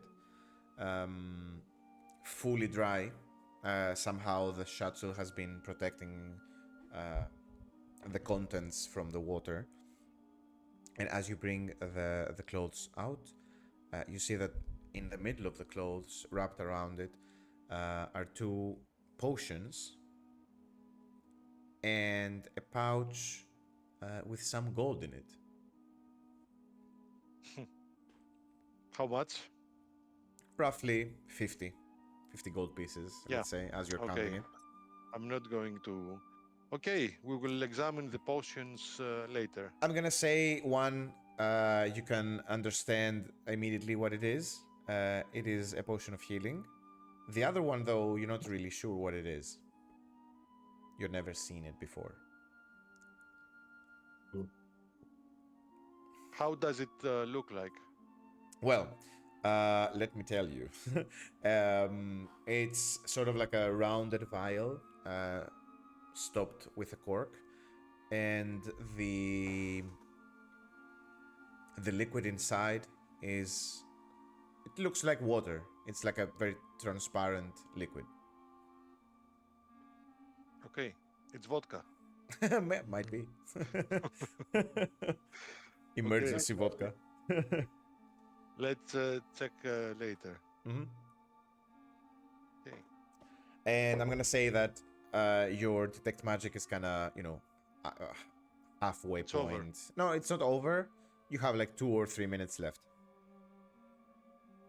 Okay.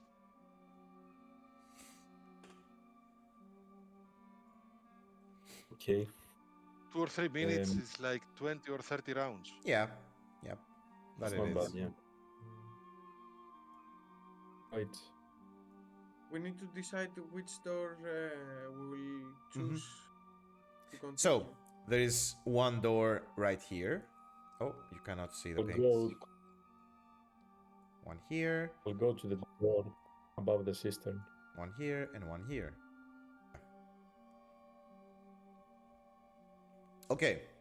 Drawen, you're getting close to the door. Do you want to check whatever is behind it? Yeah, I'll do a perception check to if there is a keyhole again, or try to listen to any yes, noise. there is. Give me a perception check. Perception. All right, 11. That's nice. 11. Okay. That's very interesting. As you get close to the door, you kind of bend down to look through the keyhole. Actually, you put your ear to the door first to hear if there's anyone behind it. And you hear some shuffling very close to the door and some whispering. With an 11, I'm gonna say that you managed to hear something in the lines of someone whispering. Shh. Oh, fuck. Okay, I immediately turn to the others. I'm like, guys, I'm trying to be kind Okay. as well. I'm basically, yeah. Okay. Warning motioning everyone. My hands, yeah, asking them to come towards me, and immediately I do my symbiotic entity. Okay. Okay. Okay. So you hear. You hear. Okay. You hear someone going. Oh fuck! I think you heard me. Let's go. And you hear the door creaking open as there's a figure emerging through the door, weapons drawn, and 2 other figures following it as they step immediately into your spore cloud created by a symbiotic entity. And there are 3 ruffians adorned with red capes, 3 Redbrands, having spotted you possibly a long time before, awaiting the perfect moment to attack. But you managed to foil their plans. So guys, let's roll initiative as you get close to the door and open it. And behind the door you find the Redbrands waiting to ambush you.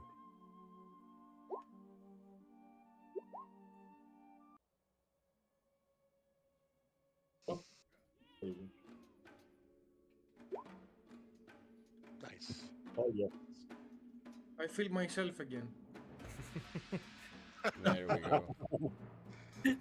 Your lucky streak is over. And we're off.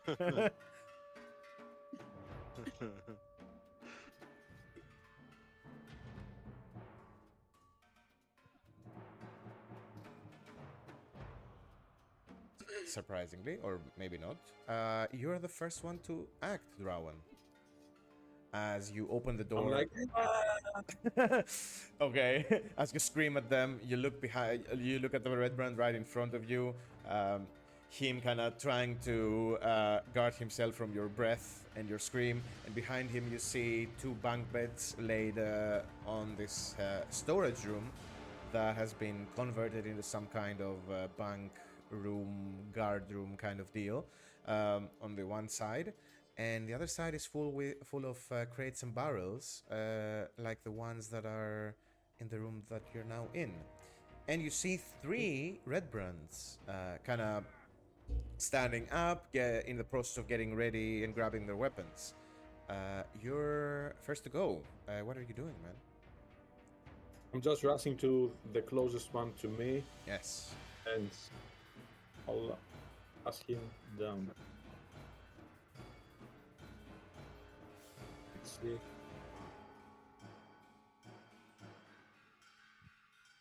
Finish Oh, him. Okay, that's a hit, of course.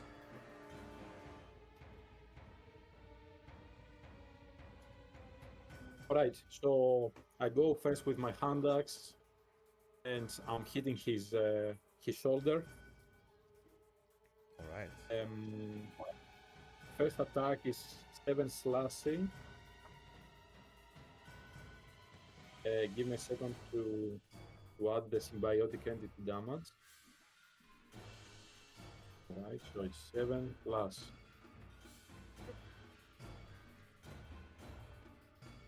2, so it's 9 points of damage for this first one. Oh my god. Okay. And does the second one hit as well with the light hammer? The second one definitely hits, yes. This guy's only wearing leather armor. So with the light hammer, I'm hitting his other shoulder, basically, so he can drop whatever he's holding. All right. So the second one is 4 bludgeoning plus 2, another symbiotic. Oh my god. Well. So that's 4. So we are talking 7, 11, 13, 17 points of damage. Yes, amazing. You down the guy in one turn with 2 attacks. More than enough to, render him unconscious, or even better, kill him if you want. You hit him one in the shoulder. You hear the cracking of the shoulder blade and the trap muscles kind of squeezing and tearing apart.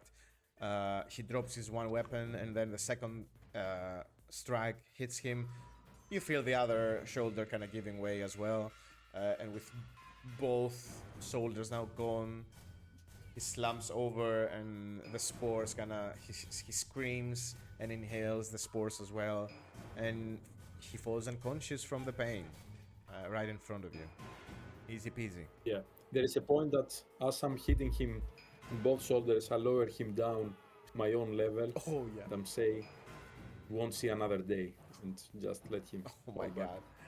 Oh my god, brutal. Okay, I love it. Alright, the first guy drops immediately. The other two guys are getting ready to take revenge on this act that you just did. They're right after you. Do you want to move or do anything else with your turn?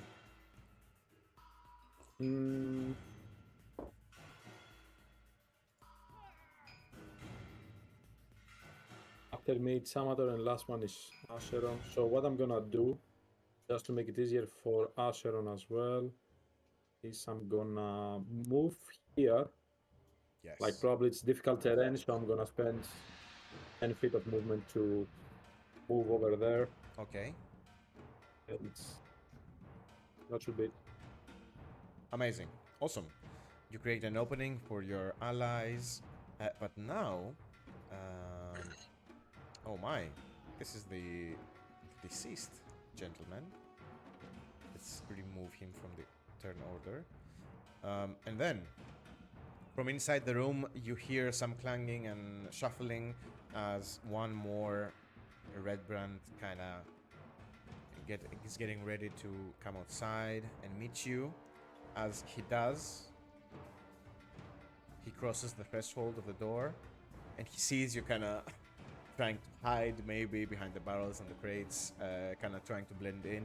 He catches you with the corner of his eye, and he turns last moment and tries to. He attacks you with one of his curved blades. He's holding one scimitar. Oh, that's gonna be an 11 though hit. I don't think that does. Oh, misses. Yeah. He misses badly. Hide behind the barrel. Yeah, exactly. The blade embeds itself into one of the barrels, and as he pulls it, flour starts to spill out from the barrel. I think he's gonna start, moving towards the center of the room, actually.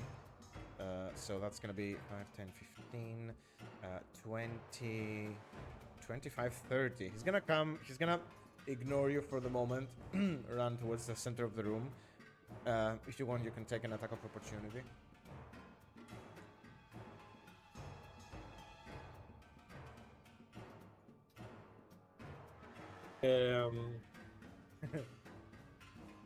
I'll do that. Okay. So that's gonna be with a hand axe. Ooh, that's nice. Oh, perfect. Oh, so that's 9 plus symbiotic entity. Oh my god. So that. Hey, he did a mistake. Holy So that's 13 points of. That's That's from a win mistake that we made. That's crazy. As he starts running away, you emerge from behind the barrel. You're like, oh no, you don't, and you lodge the hand axe on the back of his head, and he comically falls down, like instantly dead, and he skids on the floor for like 10 feet, and lands in front of the feet of Acheron. In fact. Totally dead. Acheron, you see a guy kind of slide on the floor in front of you, and when he stops in front of your feet, you see his eyes are totally glazed over with a huge gas mark on the back of his head. And it's Acheron, you see from the gas that I hit him like a mushroom is sprouting and does bloop. Awesome. Like a flower in a really cute way. Oh. Mixed with all the blood, yes, very cute. And the brain matter, yes. Alright, that's the end of this guy's turn, apparently. And it's now Amator's turn. Okay. I'm thinking that I'm not really needed in this fight at all. But You never know. I think I will try to contribute in any way possible. Going to Fireball. move closer. Yeah, not yet. Not yet. Just you have to wait. Okay.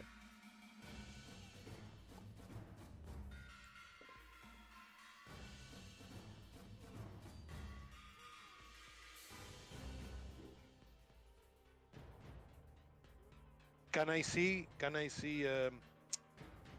I think I can see someone standing in the next room. Oh yeah. You can From here. You can see him. Yeah. I'm gonna say like he might have half cover, but you can certainly see the left side of the guy as he's getting ready to exit the room.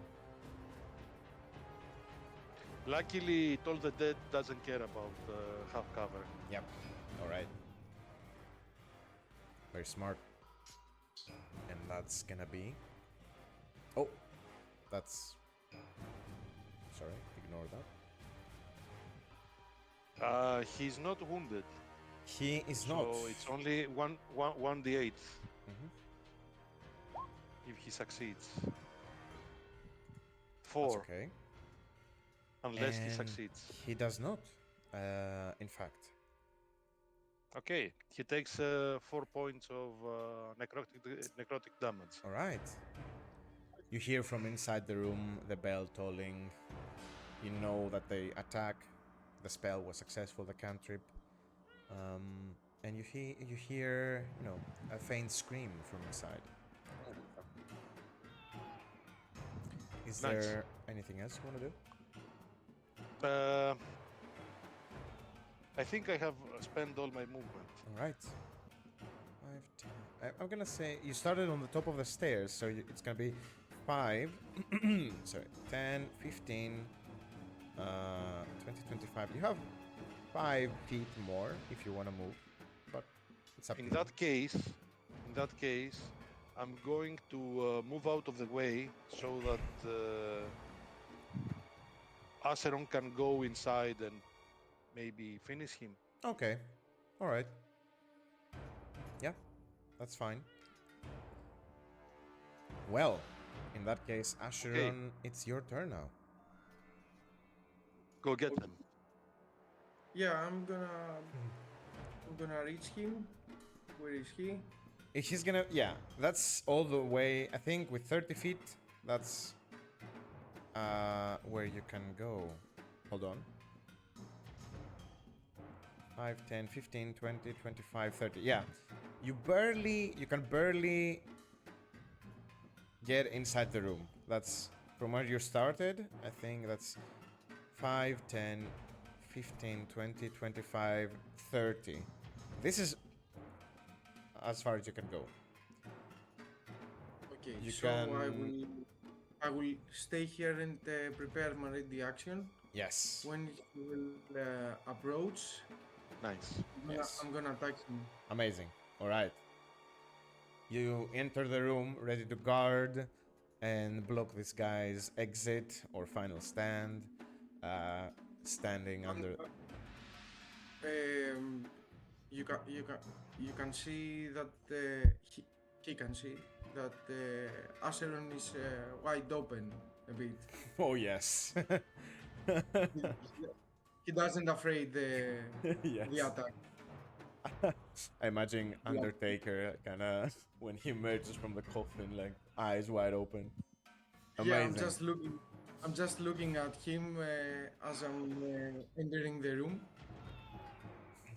Come and get. And yeah, come and get it. Yes. Amazing. Situation. And he does. And he does actually.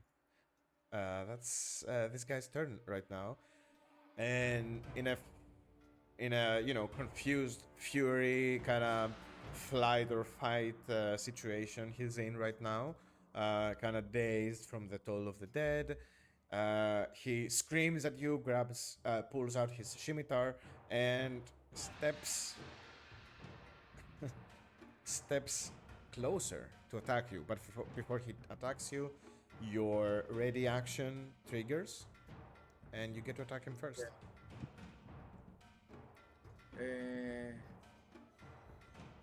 Go ahead. I'm controlling my footwork, Mhm. and I'm moving the shield. I'm not moving. I'm moving my shoulders just to be opposite of him. Okay.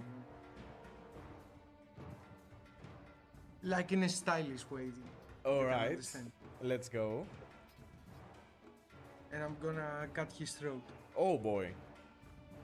Yes. Nice. 16 Oh, nice. hits and 7. Wow. That's exactly the HP this guy had. Because It's you do cut his throat.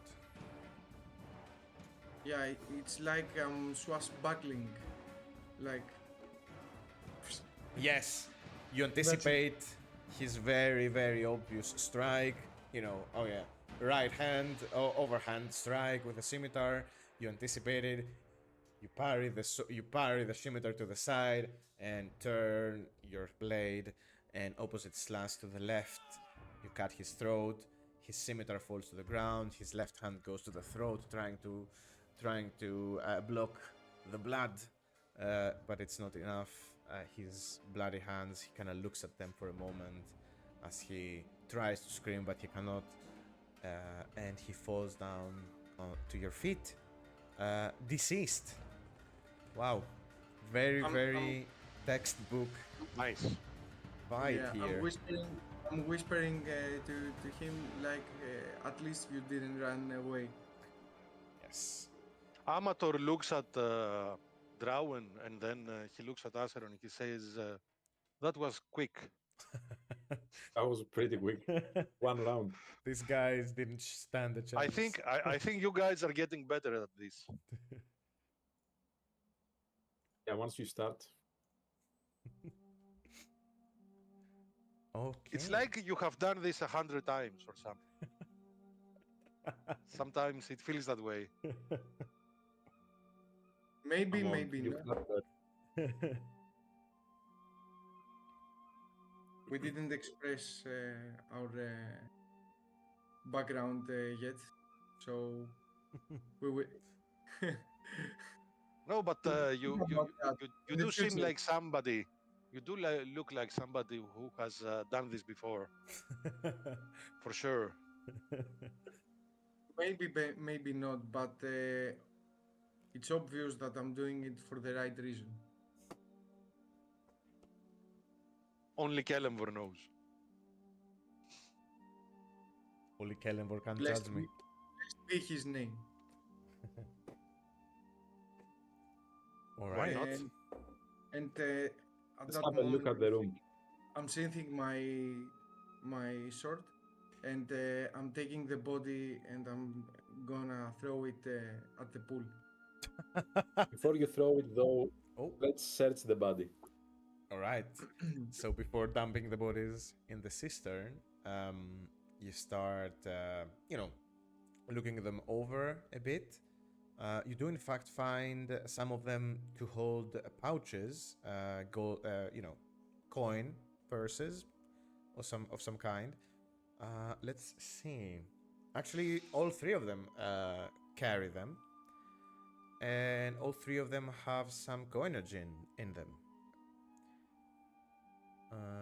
So, overall, you do find How much? on the first pouch, you find 16 silver pieces and 7 gold. The second one carries 12 silver pieces and 5 gold. And the third one is filled with 20 copper pieces, 11 electrum pieces, which I think one electrum is half a gold piece. So 5 Yes. silver pieces. And 2 stones, 2 garnets. Or rather, How much do they worth? well, you can visit the miners' exchange if you want to find out exactly. I'm a Duergar. Let's but- not visit that place again to Yeah, sell, yeah. sell stones. Okay. You can jot them down as 10 gold pieces worth of garnets, or Nice. gems. Yeah. The room It's fine. itself. Inside, Sorry. No, does No, my continue. detect magic pick up any magical aura? Oh, in fact, it doesn't, unfortunately. But as you scan over the room, you see this is like a small storeroom that has been converted into living quarters. 2 bunk beds stand against the walls near the door, and more of the barrels and the crates fill the southern half of this chamber. Apart from all that, and the bodies and the barrels and the crates and the beds, you see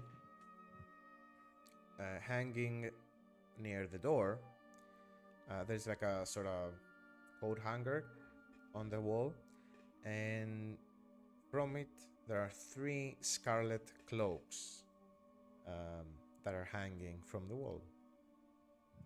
Sort of similar, well, identical to the ones that the Redbrands were wearing.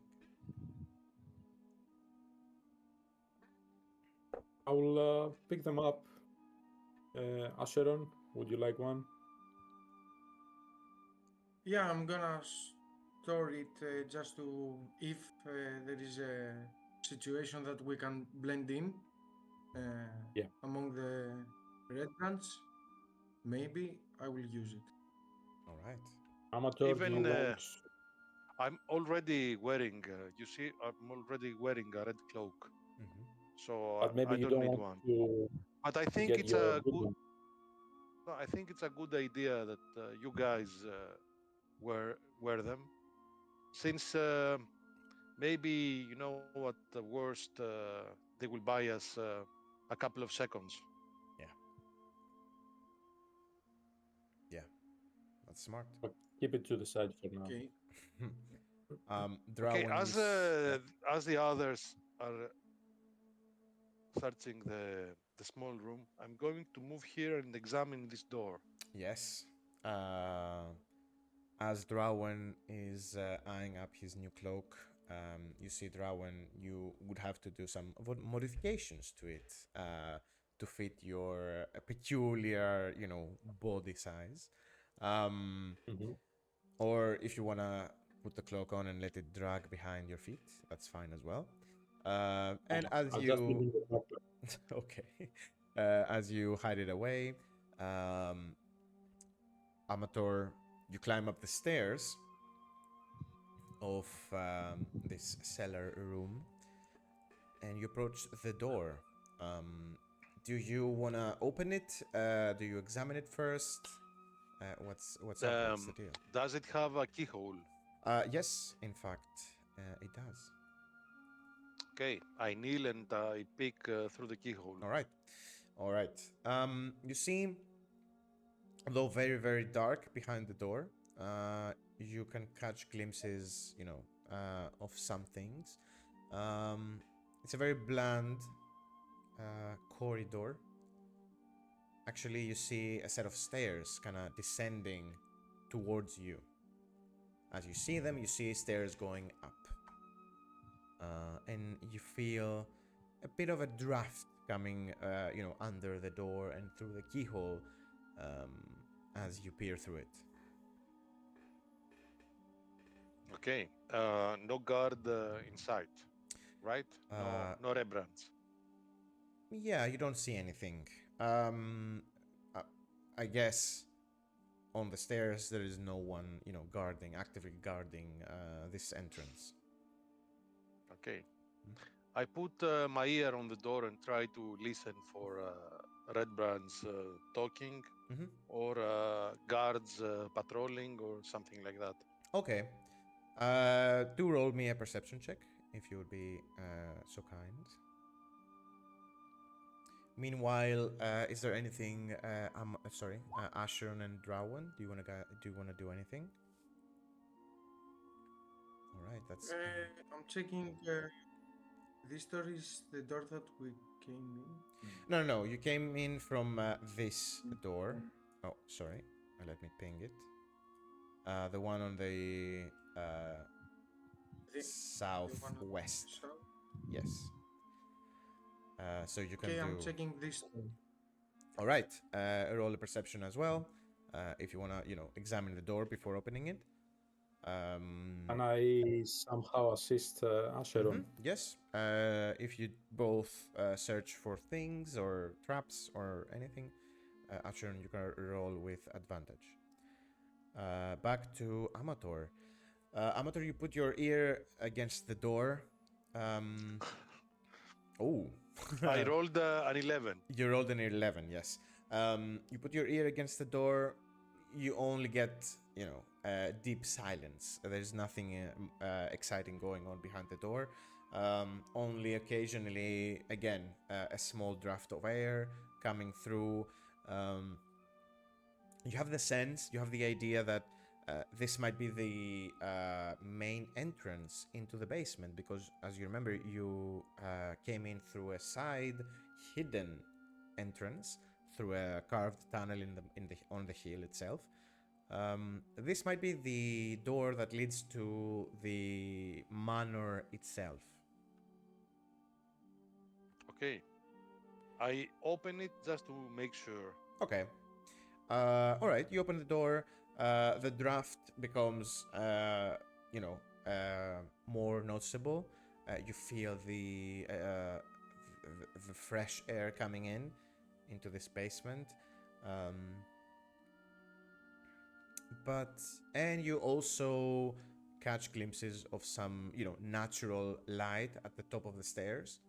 And you have the idea that it comes in through the ruined manor itself, because as you remember, the manor is in ruins. Most of the roofing and the floors are collapsed, and this basement is all that is left. All right. Okay. Does it seem like people use this door a lot Oh, to enter that's the manor? a good question. I'm gonna say no, as you notice the patterns on the steps themselves. The dust and everything. You don't see many footprints or anything on the steps themselves. You get the feeling that this is like a forgotten entrance and exit, and the Redbrands prefer to use the tunnel to the south as their means of ingress and exit.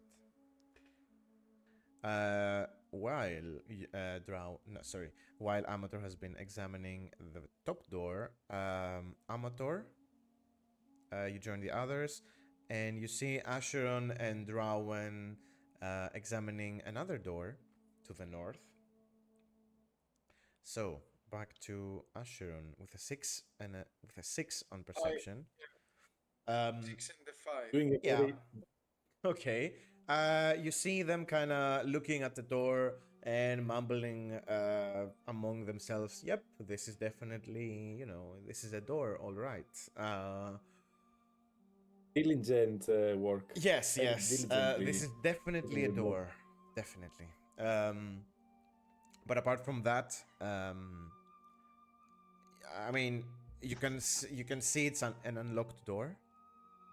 And it's a very inconspicuous, normal door leading somewhere, but you don't know where. Also, you don't hear anything from behind the door. There is no, draft of air. There's no smells coming from behind it. No sounds, nothing. It's just a very, very simple door. Okay, I will open it. Okay. You very carefully open the door. Slowly you open, creaks on its hinges, and it reveals a sort of. Let me move you because there's no lighting here. I'm gonna move you just for the. Okay. All right. You open the door, and behind it lies a 10-foot wide hallway going to the west.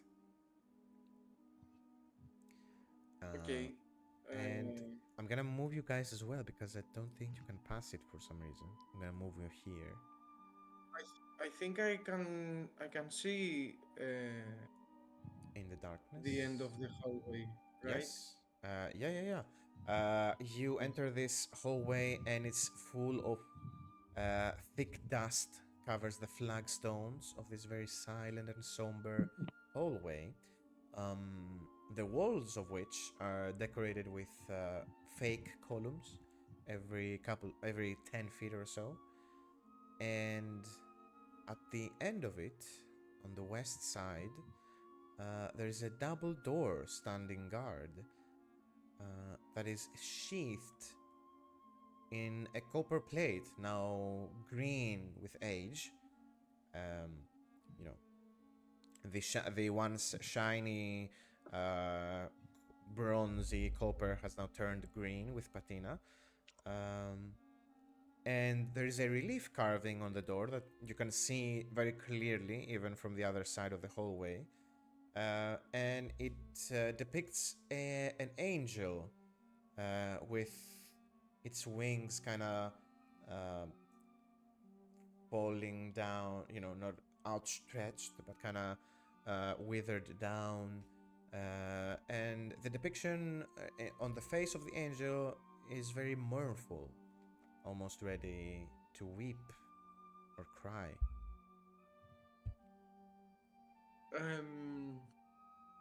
As I recall, the defenses and the from the corridors of my temple, Mm-hmm. I can. I'm very suspicious about this whole thing, Well, and I'm starting to check for I don't know, and a higher tile or right. Okay. something at the wall, like a gap or Mm-hmm. something that can be thrown through the wall.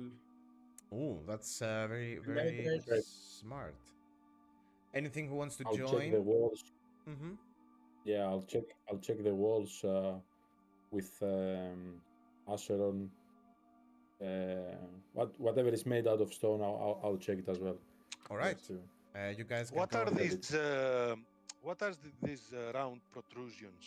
These are fake, decorative columns, so to say.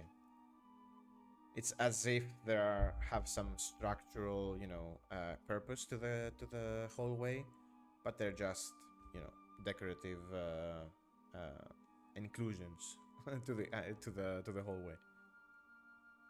I think I will first check the floor Okay. if there is a mechanic or I can hear something that All right. triggers our steps, Okay. maybe.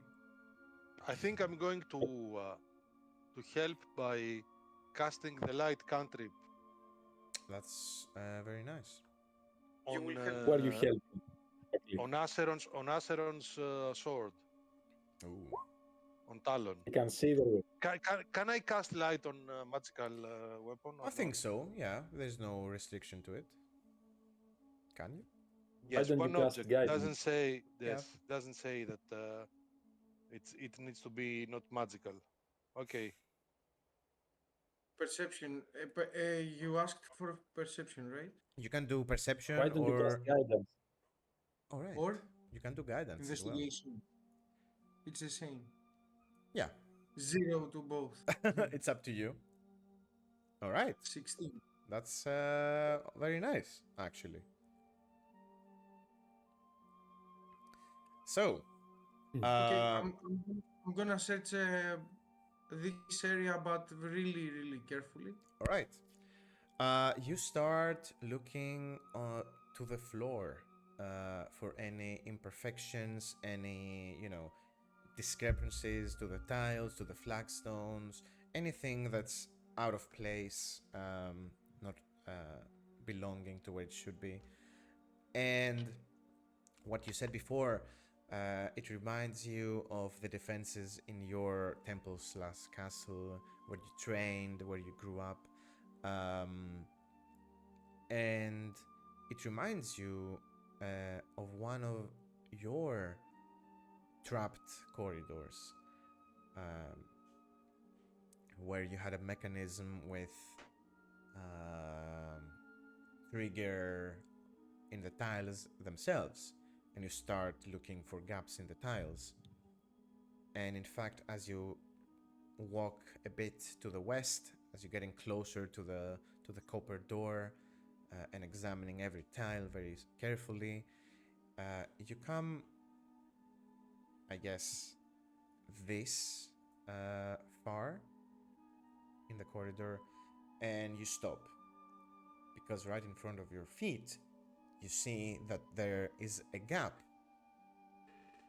to the next flagstone, to the next tile on the floor, and that's not consistent. There was no gap before, but now there is. And you scan. Warning the guys to stop, and Okay. I tell them you here. Yeah, you And I'm lower. pointing the higher tile. Yeah, you The, lower your now. Sorry.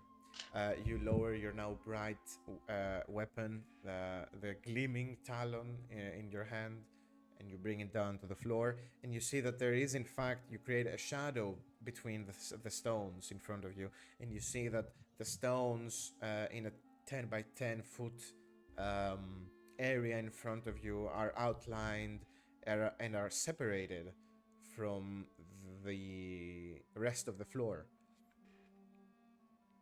And as you examine more carefully, you see that these must be collapsible stone tiles in front of you, because underneath them, you see just on the edges the signs of wooden beams kind of sticking out, and you immediately realize that there is a part of the floor that is not supported, as it should be, but it's kind of suspended on weak wood trusses underneath, and any weight put on them might destroy the wood be underneath and collapse.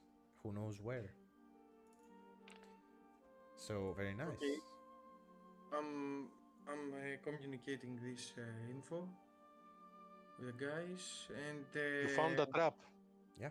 yeah, I found a trap. It's I think it's collapsible, and we will not go any further at these tiles, and I'm pointing the tile. We need to or to jump or to find the way to surpass them. Yes. And Before we one okay, one you last thing, finish. Amator, before you continue. As you examine the trap itself, you see actually that, as you said, one option is to jump over, but you also see that on the north and on the south walls, where the floor meets the wall, in fact, the trap, the loose tiles don't go all the way to the walls. There is a very narrow passage that you could theoretically, if you're very careful, walk along, kind of with your back against the wall very carefully and get across. But that would require some skills, some dexterity. I'm gonna use my strength, and I will jump at the other side, Yes. because the dexterity it's not one of my One of your strong best. suits. Yes, yes. Yeah. Yeah. What do you need? If you decide to jump, then all you Yes. have to do is get some running start before, and then you can just jump over. I think you can jump if your strength score is 18. With a running start, you can jump up to 18 feet, so you can clear the obstacle very very easily. Okay. So I'm doing that, but first I'm gonna ask the rope Okay. from Drawen. I'm gonna take the rope. I'm gonna take the jump also, and just to be sure, I'm gonna give him the other side of the rope. Awesome. Yeah. Yeah. All right. You Done. jump, rope in one hand, holding on to it, and now you're separated from your allies. The other guys, Drawen and Amator, how do you cross over? Amator, you want to tie yourself up with a rope, so in case yes, you fall. but don't you think that this wall here looks really suspicious? Now that you say that, You're actually, you're a yes. dwarf, right? I bet you have much experience with stone masonry and stuff like that. Exactly. I was hoping Could you Nick would could mention you anything about that. But yeah, could you help me investigate this portion of the room? Would you? Yes, I'll help you with that. Do you mind No, if you. I do the roll? I help you. Yes, you That's roll. perfect. And we are looking for something like a secret door. Yeah. Can it be perception, Nick, or does it have to be investigation? It's up to you, really. Do you have the do you have a racial I'll show bonus you. to perception if it has to do with stones? Is that the thing, or do only dwarves have that? Yes, but I think it has to do with. Give Is me a it second. natural stone? Posted it. Give me a second.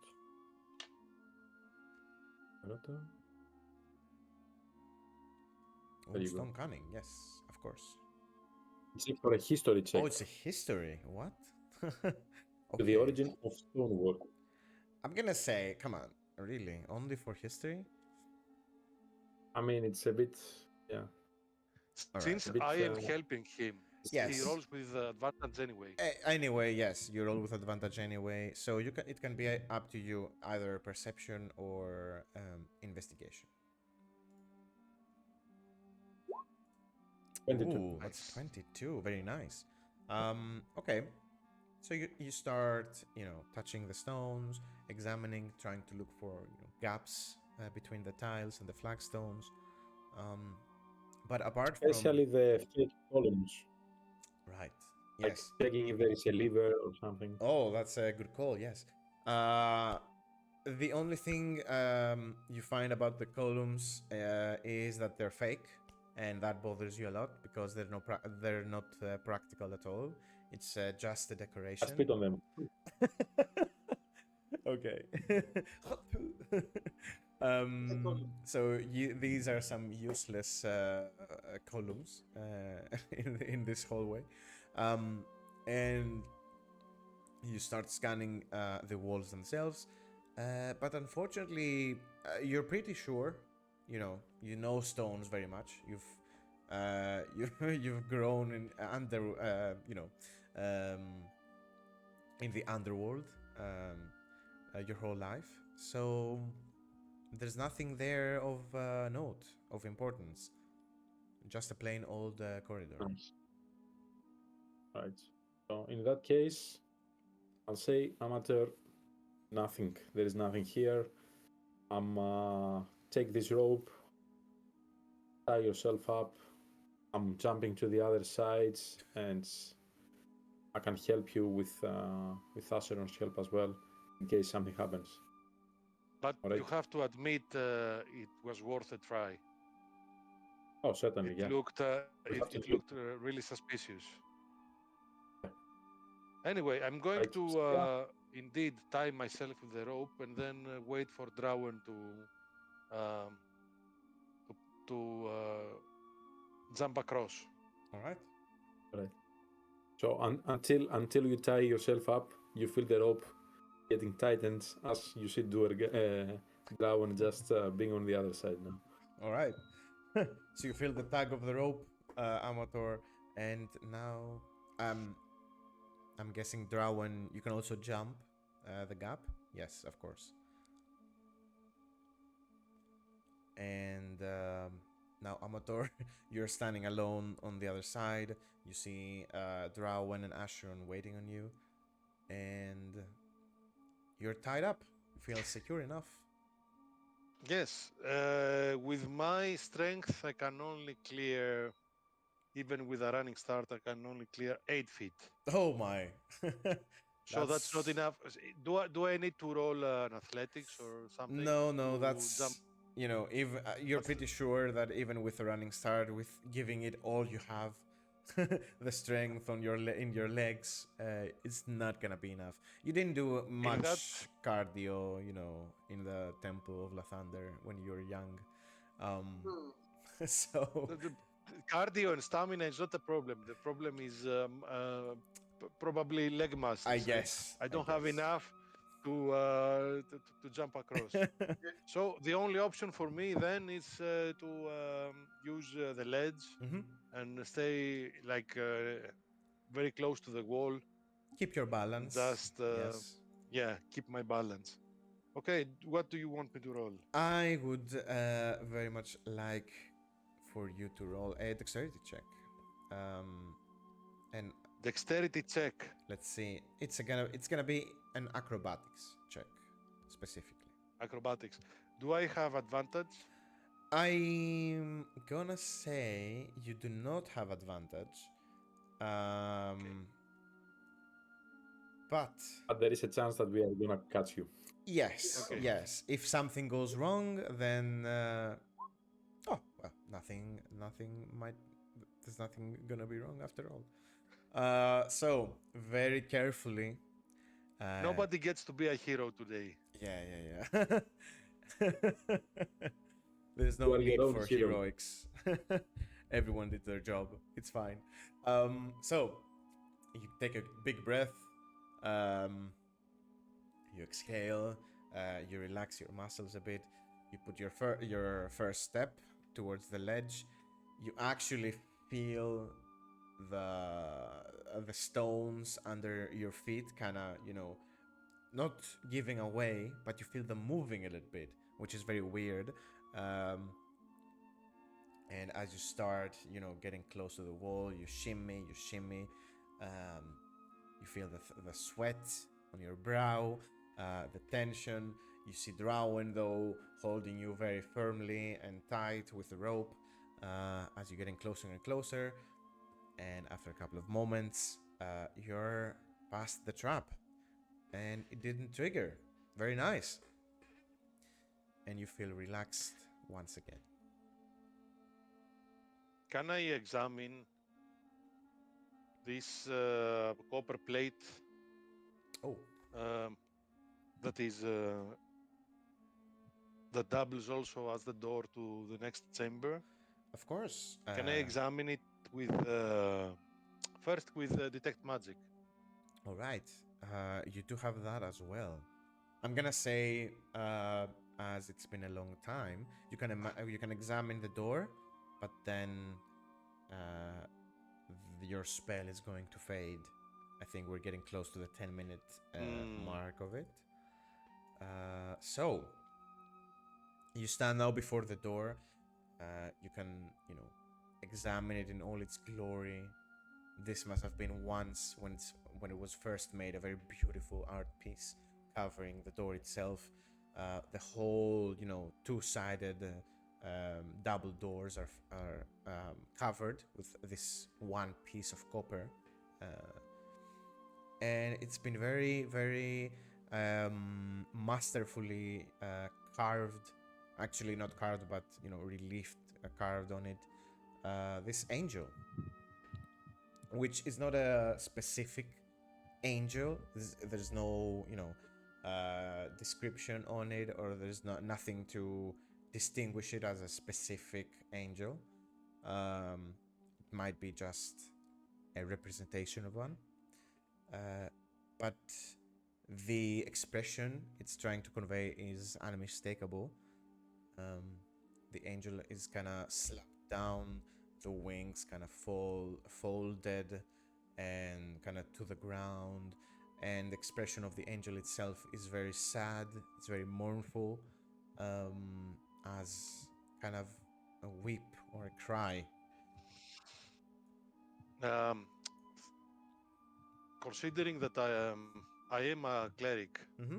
and I have seen not only my religion but others as well. Mm-hmm. Can I understand the symbolism that this carving depicts? You can go ahead and roll a religion check with advantage as well if you want. I'm gonna say that Acheron, you can roll as well if you want. Yeah, we can. If I roll with advantage, I think he doesn't need to roll It's fine. because we can assume that he's helping me Oh yeah, for with sure. his Yeah. own.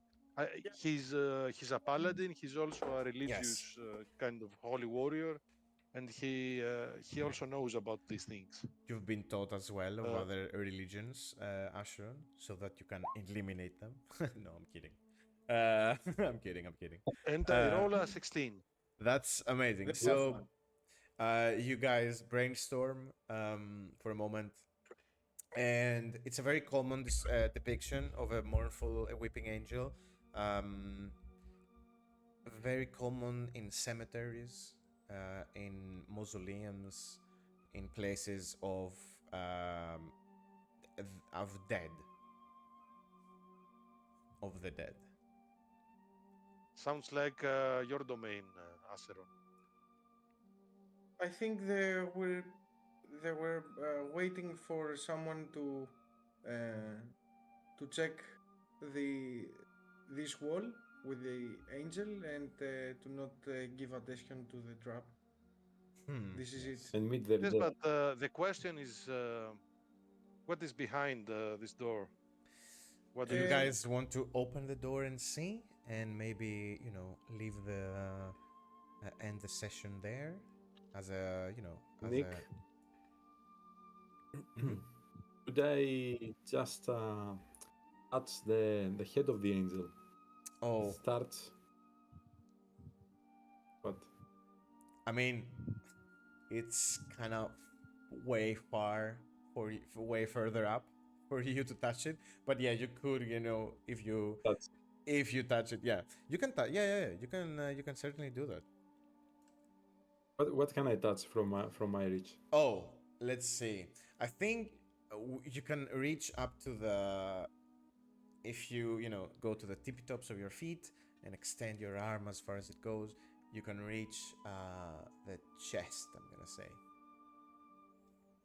Okay, so I'm just start rubbing it a bit to see if it changes the color. Oh, yes. That's a very nice observation as well. Because you see that you feel at the beginning the surface, the patina on the copper is kind of not very silky smooth. It's very, Oxidized, probably. yeah, it's oxidized, almost like rust, uh, very Mm. grindy. Um, but as you start rubbing it a little bit, the green rust kind of falls, flakes off, and you can see the shiny copper underneath. And the same thing also you know is present on the handles of the door, which from the use not so frequent use, but they're certainly not so rusted as the rest of the door. Okay. Perfect. So it seems like it can be it can be restored at some point. For sure, yes. Nice. Um, Right. Shall we you can open the door, end or we up here? can end the session here if you want. It's up to you. Before anyone touches the door, I'm going to touch my chest with my holy symbol and cast guidance, the blessing of Lathander myself. Okay. Guiding for whatever lies behind the door. So I guess we're gonna find out. Exactly. Yes, we're gonna find out next session what lies behind the doors with the weeping angels. So yeah, we're gonna look out for that next episode. So thank you guys for joining us. Thank you players for playing today. So we're gonna catch you on the next episode. Good night. Bye bye. Good night. Bye bye.